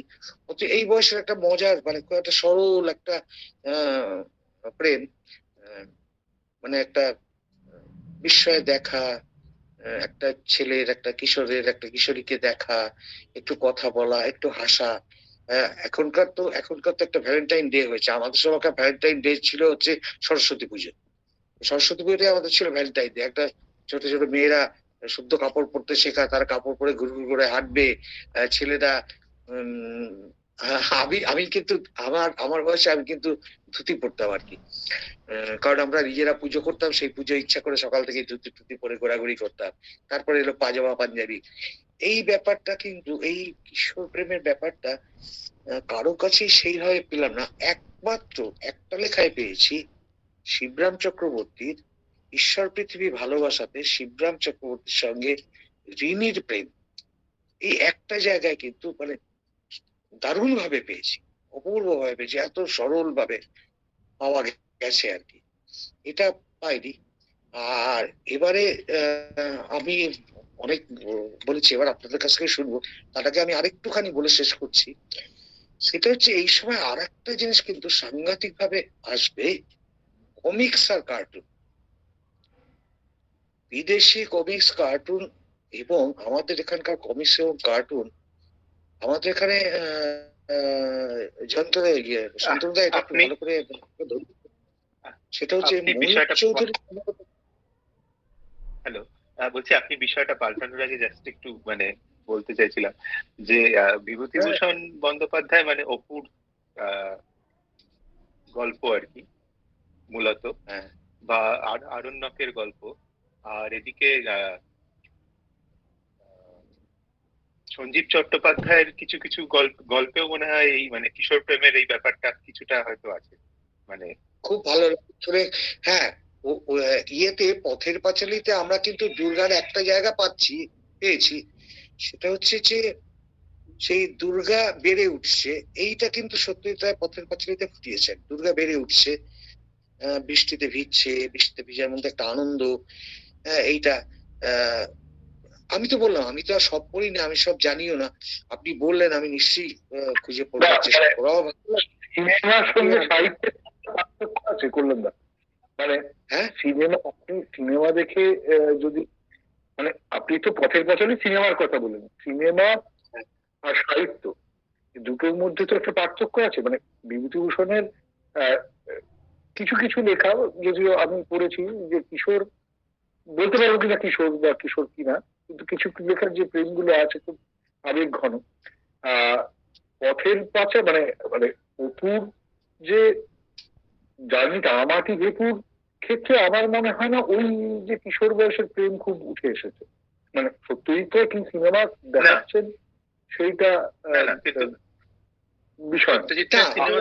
অনেক ওটা আসেনি, সিনেমাতে অনেক কিছু নেই, যেমন লীলা সাহিত্য না, ওটা ওটা আসেনি,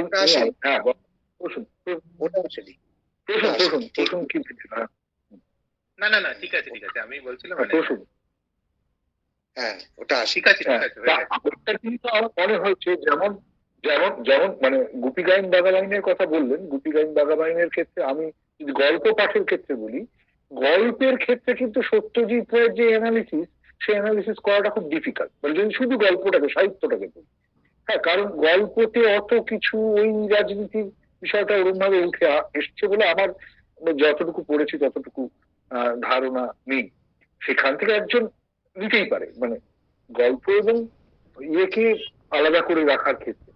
হ্যাঁ, অবশ্যই কিশোর সাহিত্যে সঞ্জীব চট্টোপাধ্যায়ের কিছু জায়গায় ছোট ছোট প্রেমের ইয়ে এসছে, সুনীল গঙ্গোপাধ্যায়ের এসছে কিছুটা। যদি বলছি সেই সংগ্রাম আমি লিখতে পারিনি, আমি লিখেছি, ওটা কিছু কিছু আমি লিখেছি। আমরা একটা আলোচনা করে যাচ্ছি, আড্ডাই তো করছি আমি তো। আমার আমার লাভ হচ্ছে, আমার ভীষণ লাভ হচ্ছে।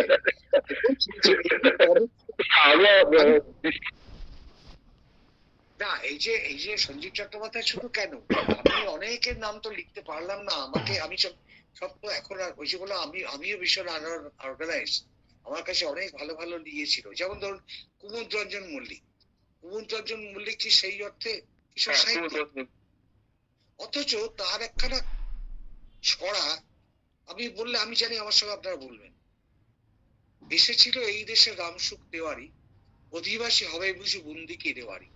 ভাবুন তো, কত বছর, 50 বছর আগে আমি পড়ে আমার এখনো মনে আছে। তো এইরকম আরো অনেকে, শক্তিপদ রাজগুরু, বিধায়ক ভট্টাচার্য, হ্যাঁ, বিধায়ক ভট্টাচার্যের নাটক, ছোট ছোট নাটক ভীষণ ভাবে থাকে। এরকম অনেক, সত্যি বলতে গিয়ে অনেক। আমি তো আমরা এই মানে এই খনির মধ্যে স্বপন কুমারের কথা বলেছো, হ্যাঁ গোয়েন্দা গোয়েন্দা গল্প স্বপন কুমার বলতেই হবে, এটা এটা বলতেই হবে, কারণ আমার এই ছোটি বই স্বপন কুমার খুব কিশোর শৈশবটাই খুব এই যে শান্তনুদার কথা বলছি, অরূপদার কথা বলছি, আমরা তো কাছাকাছি বয়সে প্রায় চলে গেছি। আমরা বলতো স্কুল বইয়ের ফাঁকে একটা স্বপন কুমারের ছোটি বই থাকতো না, দীপক কুমার রতনলাল, দীপক চ্যাটার্জি আর রতনলাল, এটা চিন্তা করা যায় কি অসাধারণ একটা ব্যাপার। যাকে তারপর কি আচ্ছা বলি, হ্যাঁ আমি না একটা কথা আমি একটু ধরতেই দিয়ে দিচ্ছি যে ওই শীর্ষেন্দু মুখোপাধ্যায় ওইটা কিশোর সাহিত্য ব্যাপারটা যেটা বললেন কারেক্ট আছে। আর তার সঙ্গে সঙ্গে ওই সুচিত্রা ভট্টাচার্যের কথা বলতে হবে, মিতিন মাসি, কেমন মানে একটা সময় দাপিয়ে বেরিয়েছেন মানে আমাদের সেই আমাদের এই মিতিন মাসির যে গল্পগুলো, ব্যাপারটা হচ্ছে দুটো দিক আছে, এটা আমি কনসিডার করতে বলছি। মানে প্রথম হচ্ছে কি একদম প্রথম দিকে যে সাধারণ মানুষের পার্টিসিপেশন, যে গোপীগাইন বাঘাবাইনের যে ওই সিনেমাটা এত সাকসেসফুল কেন, ওখানে কিন্তু কমন ক্যারেক্টার গুলো একদম সাধারণ গ্রামের মানুষগুলো যে মানে ক্যারেক্টার হয়ে ওঠা, জীবন্ত হয়ে ওঠা, বা আমি আপনি যার সঙ্গে রিলেট করতে পারবো। তো রাজা গজার গল্প নয় রে বাবু, হ্যাঁ, বা ভূতের রাজার গল্প না, একদম সাধারণ মানুষ। হ্যাঁ, তার পরবর্তীকালে যে শীর্ষেন্দু মুখার্জির যে জনপ্রিয়তার যেখানে যে জায়গাটায় উনি ছিলেন ওই এই ব্যাপারে মাস্টারপিস, যে প্রত্যেকটা মানুষের ক্যারেক্টার কি হতে পারে, গ্রামের লোকগুলো চরিত্র কি হতে পারে, সে কি ভাষায় কথা বলতে পারে, সে কোথায় যেতে পারে, গ্রামের চেহারাটা কেমন হতে পারে, একটা অ্যাড্রেস কেমন হতে পারে, সে এত ডিটেলিং এবং ভয়ঙ্কর ভাবে মানুষের মানে গোটা গল্পটা মানুষের উপর। কোনো গল্পের নাম নেই, আপনি ঠিকই বলেছেন, নির্দিষ্ট করে নাম নেই। হ্যাঁ হ্যাঁ, কিন্তু ওই চরিত্র হচ্ছে একদম কমন পিপল। একইভাবে সুচিত্রা ভট্টাচার্যের লেখাগুলো ছিল বৈশিষ্ট্য, যে ওটা পড়লে কিন্তু যদি পরপর পড়েন তাহলে কলকাতার এক একটা মানে সমাজের কে নিয়ে লেখা। কখনো দেখা যাচ্ছে কি যে এই মারোয়াড়ি সমাজ, কখনো চীনা সমাজ, কখনো অমুক, কখনো তমুক, এই পার্টিকুলার ওইগুলোকে সাবজেক্ট করে তাদের যে জীবনযাত্রা বা তাদের যে যাপন, হ্যাঁ, এগুলোকে উনি ধরেছেন লেখার মধ্যে। এবং সুচিত্রা ভট্টাচার্যের মিতিন মাসি যে ক্যারেক্টারটা, ওটা একটা মহিলা চরিত্র। খেয়াল আজ অব্দি কোনো মহিলা চরিত্র গোয়েন্দা একদিন পর্যন্ত কিন্তু আসেনি। মিতিন মাসি প্রথম মহিলা গোয়েন্দা, এবং সে এত পুরুষের সঙ্গে সমকক্ষ, তার থেকে বেশি, মানে এন্টার পুলিশ ডিপার্টমেন্ট ওই প্রজ্ঞাপারমিতা ওকে ভরসা করে চলতো আর কি। এই বিষয়টা হচ্ছে খুব মজার ব্যাপার, এবং পরবর্তীকালে যে দৃষ্টিকোণগুলো আমাদের পাল্টাচ্ছে সেই জায়গা থেকে আসছে আর কি। হ্যাঁ, যে অর্থাৎ একটা মানে আমার উপন্যাস বা আমার গল্পের মধ্যে মানুষকে সমাবেশিত করো, ব্যাপক মানুষের ক্যারেক্টার গুলোকে নিয়ে চলে, যেটা কিনা আমরা কিন্তু আগে ইতি দেখতে পাই। গোপীগাইন বাঘাবাইনের ব্যাপারটা উনি গল্পটা বলছেন, ছেড়ে দিন, আমি সিনেমাটা যদি ধরি, ব্যাপক মাস ক্যারেক্টারটা যে কিভাবে আনতে হয় সে অদ্ভুত ভাবে চলে এসছে। একটা মানে খুশো জমিদারের ক্যারেক্টার এসছে, সে বলছে যে চিচাই ছেলে কেনে, দুধ দুধ খেয়ে বলছে চিচাই ছেলে কেনে বলে একটি মাত্র ডায়লগ, এবং তার তানপুরা ভেঙে দেয় ইত্যাদি। মানে ফ্যাসিজমের এত বড় নিদর্শন আপনি কোন সিনেমা দেখতে পাবেন? সত্যি হাত ছাড়া চিচাই ছেলে কেনে, সে বেচারা গান করার চেষ্টা করছে। এইভাবে সাধারণ মানুষের ক্যারেক্টার গুলোকে সামনে নিয়ে আসা, এবং যেটা কিনা আগে কিশোর সাহিত্যের শিল্পী ছিল না। আচ্ছা, আমি আরেকটা কথা বলে শেষ করে দেবো, আমি আরেকটা কথা বলে শেষ করে দেবো। এটা জয়ন্তর সঙ্গে আমি ওই ব্যাপারটা আমি কালকে একটু ছোট্ট করে কথা বলেছিলাম, যে জয়ন্ত যে সময় ব্যোমকেশ পড়েছে, ও মনে করে দেখুক তখন ব্যোমকেশ কিন্তু একসঙ্গে কালেকশন করে বেরোতো না। মানে একদম প্রথম ব্যোমকেশের গল্প বেরিয়েছিল ব্যোমকেশের তিনটে গল্প, তারপরে হচ্ছে ব্যোমকেশের ছটা গল্প, এবং এগুলো কিন্তু প্রত্যেকটাই কিশোর উপজীব্য বিষয়, ও ভুল কিছু বলেনি। কিন্তু অনেক পরবর্তীকে যে উপন্যাসগুলো তৈরি হয়েছে সেগুলো একটু উঁচু ব্যাপার বলছি না। আচ্ছা, আর হচ্ছে এই সুচিত্রা ভট্টাচার্যের নামটা আপনাকে আনতেই হচ্ছে। এই ব্যাপারটা, এই জিনিসটা এসেন্সিয়াল। এই আড্ডাটা মানে আমার তো ভীষণ লাভ হচ্ছে। হ্যাঁ, আচ্ছা, আমি আপনাকে একটা বই সাজেস্ট করতে পারি, জানেন তো? ওই বইটা আমি একটু বাড়তি কথা বলছি হয়তো, এটা ইন্টারেস্টিং ব্যাপার। হ্যাঁ, সেটা হচ্ছে কি, ওই ছোটবেলায় একটা বই আমাদের প্রচন্ড মানে আমাকে টেনেছিল, বা আমাদের গোটা পরিবার বলুন বা আমাদের বন্ধু বান্ধবকে। সেই বইটার নাম কালকে আমি খুঁজে পেলাম অনেক চিন্তা করে। তার নাম হচ্ছে পাতাবাহার, একটা গল্পের সংকলন। এবং সেখানে একটা গল্প ছিল, আমার এখনো মনে আছে। সেটা হচ্ছে কি জানেন, সে একটা মানে ওই সেই একটা গ্রামের মধ্যে বেশ কিছু নতুন নতুন খেলনা নৌকা মানে ঘুরিয়ে ঘুরিয়ে বিক্রি করছে, এবং নৌকাগুলোর নাম হচ্ছে, একটার নাম খাইবার, একটার নাম হচ্ছে তলোয়ার। তখন লেখক তাকে জিজ্ঞেস করছে, আচ্ছা ভাই তোমার নৌকাগুলোর এরকম নাম কেন, এরকম তো অদ্ভুত নাম দিয়ে কেন?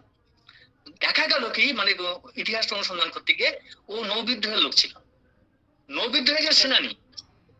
হ্যাঁ, এবং তার তার সে জাহাজ বিক্রি করছে, তার নাম হচ্ছে খাইবার তলোয়ার। তো এই গল্পটা পরে একটা কিশোর কি মনে করে, তাকে সঙ্গে সঙ্গে নিয়ে গিয়ে ফেলছে 46 সালে। সেই নৌবিদ্রোহের ভয়ঙ্কর ঘটনা, বিশাল বিদ্রোহ, এবং এই খাইবার তলার হচ্ছে সেখানকার জাহাজের নাম। এই মানে গল্পটা আমাকে এতভাবে নাড়া দিয়েছিল যে একটা সাংঘাতিক ব্যাপার। হ্যাঁ, তা কিশোর ভারতীতে খুব ভালো ভালো সব বেরিয়েছে, নীলঘূর্ণি উপন্যাস, আমাদের দীনেশচন্দ্র চট্টোপাধ্যায় অত ভালো কিশোর উপন্যাস তো ভাবা যায় না। হ্যাঁ, তা এই ব্যাপারগুলো মনে আছে। আপনি এই বইটার নামটা খেয়াল রাখুন, ওই নামটা হচ্ছে কি বল, পাতাবাহার, পাতাবাহার। এবং এবং এটা হচ্ছে আপনার ইয়েতে মানে আবার আবার নতুন করে পাবলিশ হয়েছে। আমি 50-এর দশকের পাবলিকেশনটা বলছি। সেখানে লেখক ছিলেন শিবশঙ্কর মিত্র। শিবশঙ্কর মিত্র মানে আমাদের ওই সাউথ একদম সেই সময় অবিভক্ত বাংলার সুন্দরবন অঞ্চলে কাজ করতেন। তার বাঘ শিকারের গল্প, কিন্তু সেই বাঘ শিকারের স্ট্যান্ডার্ডটা হচ্ছে আপনার জিম করবেট। আপনি ওখানে সমস্ত কমন পিপুলের ক্যারেক্টার গুলোকে পেয়ে যাবেন, ওখানকার লোকগুলো কি খায়, কিভাবে বাঁচে, কিভাবে যাপন তাদের, হ্যাঁ, কি সাংঘাতিক টাফ লাইফ। হ্যাঁ, শিবশঙ্কর মিত্র লেখা পেয়ে যাবেন। শুধু বাঘ শিকারের গল্পটা নয়, সেই শিবশঙ্কর মিত্র লেখা আপনি ওই পাতাবাহারে পাবেন। তো ওটা পাবলিকেশন হয়েছে, আমি অপূর্বর কাছে খবর পেয়েছি পাবলিকেশন হয়েছিল, সেটাও মনে হয় শেষ হয়ে গেছে। ওই অপূর্ব মুক্তিকামী বলে দেখবেন ফেসবুকে থাকে, অপূর্ব রায়। হ্যাঁ, ওর কাছে সন্ধান করলে কিন্তু আপনি পেয়ে যেতে পারেন। এবং আমি চাইছি এই বইটা আবার রিভাইভ হোক। আরেকটা কথা ইনফরমেশন, যে ওই নতুন করে সহজ পাঠ লিখেছেন আমাদের শুভেন্দু দাশগুপ্ত, এবং তাতে মানে মানে ছবি এঁকেছেন হচ্ছে সোমশঙ্কর। তাহলে নতুন সহজ পাঠটা অত্যন্ত ইন্টারেস্টিং, এবং তাতে আমি কথা বলছি না, হয়তো ফেসবুকে কেউ যোগাযোগ আমি পোস্ট করে দেবো। ওটা আমরা না চেতনা পত্রিকা থেকে এই বইমেলায় পাবলিশ করবো। হ্যাঁ, এতে সহজ পাঠ, তার নামটাই সহজ পাঠ। এবং উনি শুভেন্দু দাশগুপ্ত রাজিও হয়েছেন, বললেন তোমার তো দাম নেবে ভাই, তো বিনা পয়সায় বিলি করার জিনিস। আমরা বললেন মানে খুব সামান্য ভাবে আমাদের মানে ওই অনুদান ধরনের কিছু একটা কথা লিখে একদম কস্ট প্রাইসটা নেবো আর কি, 8-10 টাকা। হ্যাঁ, কিন্তু সেটা অসাধারণ একটা কালেকশন। এই যে একটা লেটেস্ট ব্যাপার, শিশু সাহিত্য বলুন, কিশোর সাহিত্য বলুন, কাজ কিন্তু মারাত্মক ভাবে হচ্ছে। হ্যাঁ, নাম হচ্ছে আমি একটু যাবো। এই কালেকশনটা একটু কাইন্ডলি জানিয়ে দেবেন আমাদের, তাহলে সুবিধা হয়, আমরা হয়তো এটা সংগ্রহ করতে। আমি এবার বেরিয়ে যাবো আর কি। তো খুব ভালো লাগলো কল্যাণের অসাধারণ বক্তব্য, প্রচুর পড়াশোনা করেছে। এবং আমি বলতে কি, অরুণদা, আপনার তো মানে প্রত্যেকেরই চেহারার বদল ঘটে গেছে আর কি। আপনি যখন ওই অভিযাত্রী আড্ডা মানে ঘরে এসেছিলেন, তখন আমাকে নিয়ে দুধ দিয়েছেন, আমি তখন এই একটা জায়গায় থাকতাম, এখন আমি অন্য জায়গায় বাড়ি করে চলে এসেছি। আচ্ছা, তবে যোগাযোগটা থাকবে আশা করি, এখন এই খাত থেকেই শুরু হোক, এই আড্ডা থেকে। আর আরেকটু আমার না ইয়েটা চলে যাচ্ছে আজকে, আপডেট হয়ে গেছে বলে আরেকটা একটু করে জাস্ট একটু বলে দিই। সেটা হচ্ছে কমিক্সের কথাটা। সেটা হচ্ছে আমাদের সম্ভবত মহিত চৌধুরী থেকে শুরু হয় সম্ভবত, তারপরে এখানে মানে তিনি টারজানের কমিক্স শুরু করেন। তারপরে যিনি আমাদের কমিক্স জগতে একদম মাতিয়ে দিলেন, তিনি হচ্ছেন নারায়ণ দেবনাথ। নারায়ণ দেবনাথের বাটুল দিকে ধাঁধা বোধা না পড়ে আমার তো মনে হয় না যে কেউ সূত্রটা ধরতো। আগে এগুলো পড়তে হবে, বাটুল দিকে ধাঁধা বোধা এই পড়ে। তারপরে কিশোর ভারতীতে নন্টে ফন্টে, এইগুলো মানে যে কি অসাধারণ। তারপরে এই বিংশ শতাব্দীর শেষের দিকে, শেষ না মানে কোয়ার্টার আর কি, লাস্ট কোয়ার্টারে আমরা পেয়ে গেলাম কিন্তু বিদেশি অনেক কার্টুন, দারুণ দারুণ। সেটা হচ্ছে বেতাল, ফ্যান্টম পেলাম, ম্যান্ড্রেক পেলাম, তারপরে টিনটিন তো মানে জনপ্রিয়তার তুঙ্গে উঠে গেল। তারপরে অ্যাস্টেরিক্স, এইসব গুলো পেলাম। প্যারালালি এখানে আবার তৈরি হলো চাচা চৌধুরী এইরকম। হ্যাঁ, আমি তাহলে এবার যাচ্ছি, আমি সেটাই জাস্ট বলবার জন্য আমার ইয়েটাকে অন করলাম। অরুণদা ভালো আছেন তো? হ্যাঁ, ভালো আছি, খুব ভালো লাগলো। যদিও এই বিষয়টা আমার একেবারেই আমার পারভিউর বাইরে, মানে আমি এগুলো নিয়ে একদমই পড়াশোনা নেই, কিছুই জানি না। ইনফ্যাক্ট সত্যি কথা বলতে কি, হয়তো অনেকে বিশ্বাস করবে না যে আমার ছোটবেলায় কিশোর সাহিত্য পড়াও হয়েছে খুব কম, বা আমি শিশু সাহিত্যও পড়েছি খুব কম। এখানে যা আলোচনা হলো তাতে আমি বলা যায় ঋদ্ধ হলাম, এবং যথেষ্ট পড়াশোনা করে সকলে কাজ বলেছেন আর কি। তো আমার দুটো তো পয়েন্ট শুধু আমি একটু বলে নিই। কাছ থেকে অনেক কিছু পেলাম, ছাত্রদের কাছ থেকে অনেক কিছু পেলাম, যেমন অনেক নাম পেলাম, মানে আরেকদিন আড্ডা মারা যাবে, সেটা আরো একটু পড়ে নেব। যেমন অন্নদা শঙ্কর রায়, হ্যাঁ, কথাই বলতে পারলাম। আমি বলছি যে দুটো কথা বলি। হ্যাঁ বলুন। একটা হচ্ছে শিশু সাহিত্য এবং কিশোর সাহিত্যের মধ্যে আমাদের এখানে যারা যুক্ত, তারা কিশোর সাহিত্যের দিকে বড্ড বেশি ঝুঁকে। আলোচনার মধ্যে প্রায় 80% কিশোর সাহিত্য নিয়ে আলোচনা হয়েছে, শিশু সাহিত্য নিয়ে খুব কম আলোচনা হয়েছে।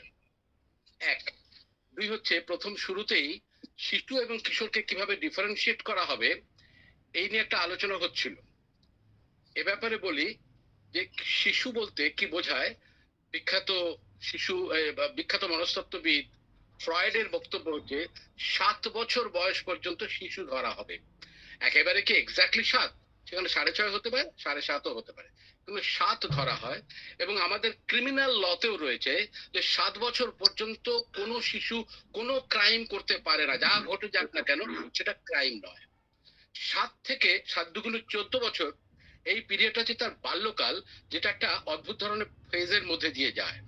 এই 13-14 বছর বয়সে মোটামুটি পুরুষ এবং নারী উভয়ের ক্ষেত্রে, মানে বালক এবং বালিকা উভয়ের ক্ষেত্রে এক ধরনের বায়োলজিক্যাল চেঞ্জ হয়, তখন তারা কৈশোরে পৌঁছয়। এর ফলে এইভাবে যদি ভাবনা করে নিই খুব মুশকিল হবে বলে আমার মনে হয়েছে আর কি।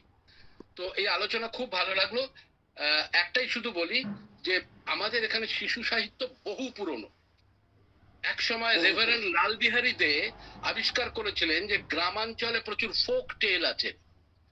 তিনি ফোক টেলস অফ বেঙ্গল বলে একটি কালেকশন করেছিলেন, তিনি নিজে ঘুরে ঘুরে সেইগুলো সংগ্রহ করেছিলেন। এবং এই ফোক টেলস বা শিশু সাহিত্য মূলত ঠাকুমা দিদিমাদের মুখের সাহিত্য হিসেবে ছিল, শ্রুতি হিসেবে ছিল, কোনো লিখিত সাহিত্য ছিল না। এবং এর বাইরেও বড়দেরও সাহিত্য ছিল, যেটা শ্রুতি ছিল, যেটা রবীন্দ্রনাথ জানতে পেরে দীনেশ সেন এবং আরেকজন, তার নামটা আমি ভুলে যাচ্ছি, এই দুজনকে দায়িত্ব দিয়েছিলেন যে এগুলো কালেক্ট করতে হবে, যার ফলে পূর্ববঙ্গ গীতিকা আমরা পেয়েছি। কিন্তু শিশু সাহিত্যগুলো ওই দক্ষিণারঞ্জন মিত্র মজুমদার যেমন ঠাকুরমার ঝুলি করলেন, ওগুলো ওনার গল্প নয়, উনি কালেক্ট করেছেন। এবং অজস্র গল্প হারিয়ে গেছে, শিশুদের গল্প অজস্র হারিয়ে গেছে। এইটা পরবর্তীকালে যেটা ঘটেছে সেটা হচ্ছে ব্রিটিশার্সরা আসার পর ইউরোপিয়ান সাহিত্যের প্রভাব পড়ে যাওয়ার ফলে এখানে এক ধরনের নতুন রকম ভাবে শিশু সাহিত্য বা কিশোর সাহিত্য গজিয়ে উঠতে আরম্ভ করে, যেটা আমাদের বাংলার যে আদি লোক সাহিত্যের থেকে সম্পূর্ণ আলাদা। এবার এটা খুব সহজে বোঝানোর জন্য আমি একটা পয়েন্ট বলি। শিশু সাহিত্য গুপি গাইন বাঘা বাইন, কিশোর সাহিত্য হচ্ছে ফেলুদা। তার মানে কি, যারা শিশু তারা ফেলুদাকে পছন্দ করে না? করে। যারা কিশোর তারা কি গুপি গাইন বাঘা বাইন পছন্দ করে না? করে। কিন্তু দুটোর যে ক্যারেক্টারিস্টিক্স, এর মধ্যে কিন্তু ওই ডিফারেন্সটা বিটুইন শিশু সাহিত্য এবং কিশোর সাহিত্য, এটা খুব পরিষ্কার ভাবে বোঝা যায়। আর সাহিত্যিক হিসেবে সারা বাংলার এমন কোন সাহিত্যিক পাওয়া যাবে না যিনি কখনো না কখনো কোনো না কোনো সময় কিশোর বা শিশু সাহিত্য লেখেননি। একাধটা খুব রেয়ার ব্যতিক্রম থাকতে পারে, খুব রেয়ার। তাছাড়া বাকি সকলেই কোনো না কোনো সময় কিছু লিখেছেন। অতএব সেটা নিয়ে আলোচনা করে কোনো লাভ নেই। আমি শেষটা বলে যাই শুধু, এই আলোচনাটায় আর হয়তো আমি থাকতে পারছি না। সেটা হচ্ছে, রবীন্দ্রনাথের ডাকঘর কি শিশু সাহিত্য কিংবা কিশোর সাহিত্য? এটা আমার একটা প্রশ্ন। আমি যাচ্ছি, দিবাকর কেউ বলছি, সবাইকেই বলছি, আমার একটু কাজ আছে, আমি বেরিয়ে যাচ্ছি। আচ্ছা আচ্ছা, আমিও মোটামুটি শেষেই এসে গেছি, আপনারা এবার কথা বলবেন। আমি অরুণদা, আপনি আর 1 মিনিট থেকে যান, 1-2 মিনিট। আমি একটা, এই অমলান বললো না যে আমি একটু লেখালেখি করি, আমি ছোটদের জন্য একটা ছড়া শুনিয়ে দিই। হ্যাঁ, কারো আপত্তি নেই তো? হ্যালো, না না, একদম। হ্যাঁ, মৃত্যুদের মস্তদিঘি জল করে চিকচিক, আজ দুপুরে প্রচুর মজা, মাছেদের পিকনিক, খাওন দাওন সঙ্গে জমবে, গান বাজনা নাচ, দিঘির সকল কোণের থেকে এলো সকল মাছ, সঙ্গে নিয়ে পাখোয়াজটা দিঘির বড় বোয়াল, চুমড়ে দাড়ি গাইবে সে আজ ঠুমরি কিংবা খেয়াল। পুবের থেকে পুবের থেকে খলসে এলো রং বেরঙের সাজ, শিঙি মাগুর ওদের সাথে নাচবে ঝুমুর নাচ। রুই কাতলা দুই রাঁধুনি ব্যস্ত সকাল থেকে, গেড়ি গুগলি চিংড়ি কুচো আনছে ছেকে ছেকে। দু তিন ঝুড়ি কেঁচো নিয়ে হাজির হলো শোল, ফাংশনটা হচ্ছে শুরু, গলদা বাজায় ঢোল। এমন সময় ছুটে এলো কালবাউসের ছেলে, খবর দিল মাছ ধরতে আসছে কজন জেলে। যে যেখানে পালাও পারো বাঁচলে পড়ে তবে, আসছে বছর আবার না হয় পিকনিকটা হবে। বিদেশ থেকে ডিগ্রি নিয়ে মিত্রবাবুর ছেলে ফিরছে দেশে, সেই খুশিতে আনতে হলো জেলে। পড়লো জালে রুই কাতলা 4-5 ওজন, দুপুরবেলা মিত্তির বাড়ি জবর বনভোজন। ঠিক আছে, খুব ভালো লাগলো, কল্যাণ ভীষণ ভালো বলেছেন, এবং সবাইকে আমি আমার তরফ থেকে জানাচ্ছি যে মানে ধন্যবাদ আমাকে রাখা, আমি থাকতে পারলাম, ভালো লাগলো। আপনার কাছ থেকে আমি আপনিটা আশা করছি না, আপনার কাছ থেকে আমি তুমিটা আশা করছি। ঠিক আছে, আমি এবার তাহলে বিদায় নিচ্ছি, সবাইকে বিদায় জানাচ্ছি। এবার করবো আর কি, এবং ওনার তরফ থেকে কোনো বিষয় আমরা জানতে পারবো এটা এক্সপেক্ট করবো। একটা বিষয় করলাম না, আমার মনে হয় যে আমি জাস্ট ইনফরমেশনের জন্যই আমি একটু জানাচ্ছি, যদি আমার কথা শোনা যায়। প্রবীর সেন দুটো গল্প, মানে খুব বিখ্যাত বাংলা আষাঢ়ে গল্প বলে, ওই দুই পালোয়ানের গল্প এবং হাজির খাঁ বলে, খুব এবং কৃষ্ণেন্দু চাকি তার প্রচ্ছদ অলঙ্করণ এবং সামগ্রিক অলঙ্করণ গুলো করেছে। খুব গুরু মানে মানে খুব মানে কি বলবো, তার সাহিত্য গুণযুক্ত একটা কিশোর শিশু কিশোর সাহিত্যের মধ্যেই পড়বে। আর একটা বিষয় ওই প্রবীর সেন করেছেন, গল্পকার প্রবীর সেন, সেটা হচ্ছে মনসা মঙ্গল বা আপনার চণ্ডী মঙ্গলের গল্পগুলোকে শিশু কিশোরের জন্য তার মতো করে ইন্টারপ্রেট করেছেন, মানে তার মতো করে তার ভাষাকে ব্যবহার করে, যাতে শিশু এবং কিশোররা মনসা মঙ্গল বা চণ্ডী মঙ্গলের গল্পগুলোকে জানতে পারে।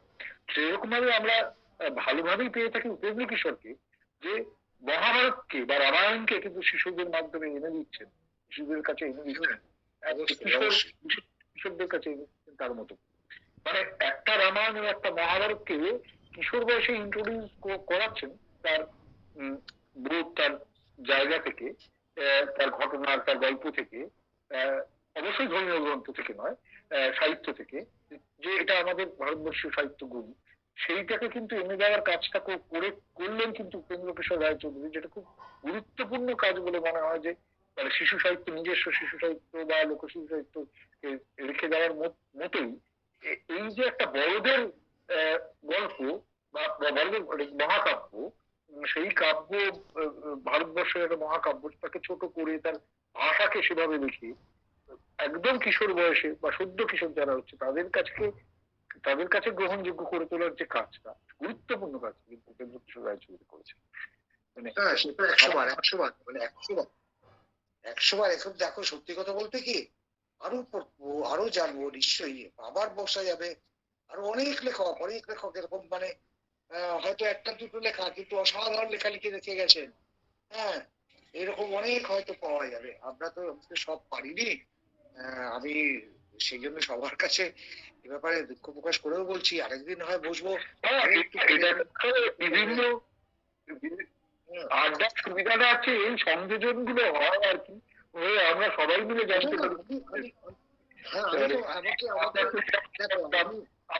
কথার প্রেক্ষিতে আরেকজন তৈরি হলো সূত্র, আড্ডা সেমিনারের মধ্যে। আমি তো চাই সবার কাছ থেকে এই সহযোগিতা গুলো পেতে। হ্যাঁ, সবার কাছ থেকে সহযোগিতা গুলো পাবো, তাই জন্য আড্ডাটায় বসা। আমি আড্ডাটার লোকটা সামলাতে পারলাম না, যদিও আমি জানি খুব বেশি হয়তো কিছু বলতে পারলাম না। হ্যাঁ, তো আমার শেষ হয়ে আসছে। হ্যাঁ,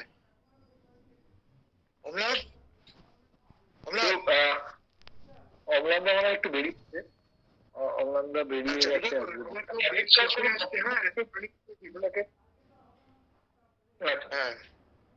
আচ্ছা, যদি কারোর শিশু কিশোর সাহিত্য নিয়ে আর কোনো আলোচনা থাকে বা আপনি বা ভিডিওটা বন্ধ করুন না, তাহলে আরেকটু নেট থাকবে। ভিডিওটা বন্ধ করে দিন, বললাম ও আচ্ছা, ভিডিওটা। যদি আর কারোর কিছু বক্তব্য থাকে বা কোনো সংযোজন থাকে, অবশ্যই এখানে বললে ভালো লাগবে। শিশু এবং কিশোর সাহিত্য নিয়ে আজকে খুবই সুন্দর আলোচনা হলো, কল্যাণদা করলেন, অসংখ্য ধন্যবাদ। যদি কারোর মনে হয় যে কোনো ইনফরমেশন হোক, কোনো বিষয় নিয়ে আলোচনা করা হোক, সেগুলো যদি করতে চান অবশ্যই এখানে করতে পারেন। আমি একটু বলি কিশোর সাহিত্যের মধ্যে আরেকটা আমার সবচেয়ে বেশি কি বলবো ইনফ্লুয়েন্স করা, যেটা আমার মনে হয় সবচেয়ে বেশি করেছিল আমাকে অন্তত, এবং আমাদের যারা একসাথে বড় হয়েছে তারা অনেকেই চাঁদের পাহাড় যে উপন্যাস, সেটা আমাদের খুব বেশি পরিমাণে প্রভাব ফেলেছিল সেই সময়, ওই ক্লাস 6, 7, 8 ওই রকম একটা সময়। তো এটা মনে হয় একটা আমাদের বাংলার শ্রেষ্ঠ কিশোর সাহিত্যের মধ্যে একটা পড়ে, চাঁদের পাহাড়টা। এটা আমি এক জায়গায় লিখেছি, আমি ডিটেইল লিখতে পারিনি, কারণ হচ্ছে কি তুই খেয়াল করে দেখ, আমি কিন্তু চাঁদের পাহাড়ের কথা বলেছি। হ্যাঁ, না বললে হয় না, অনেকগুলো বললে হয় না, তার মধ্যে এটা একটা, অবশ্যই এটা একটা। আর তুই এতক্ষণ পরে কথা বললি কেন রে? রেকর্ড করতে গেলে একটু খেয়াল রাখতে হয় ওদিকে, সেই জন্যই আর কথা বলা হয় না। যাকে আমার বলতে যদি কিছু হয়ে থাকে সব ইয়ে করে দিবি, দাদা বলে মেনে নিস। না না, দারুণ লেগেছে আজকে। আচ্ছা আচ্ছা, ঠিক আছে, সবার ভালো লাগে, সবাই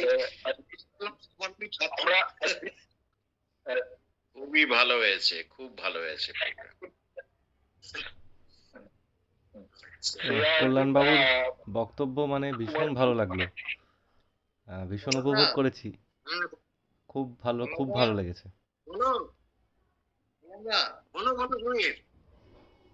डीरा ग्रैंडी मेटिविला से याक बोले तो শেষ করো তোমার ইয়ে।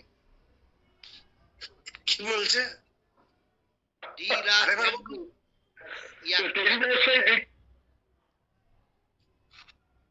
গিলাগানি মেফিস্টোফিলিস।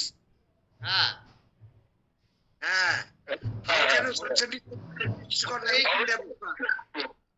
তোমার শেষ ডায়লগটা ওটাই হোক।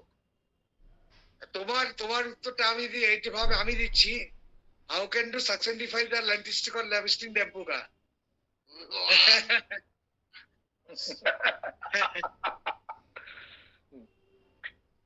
তো ঠিক আছে, সকলকে শুভরাত্রি জানাই। এই 2 ঘন্টা ধরে আমি বকছি, আমি আর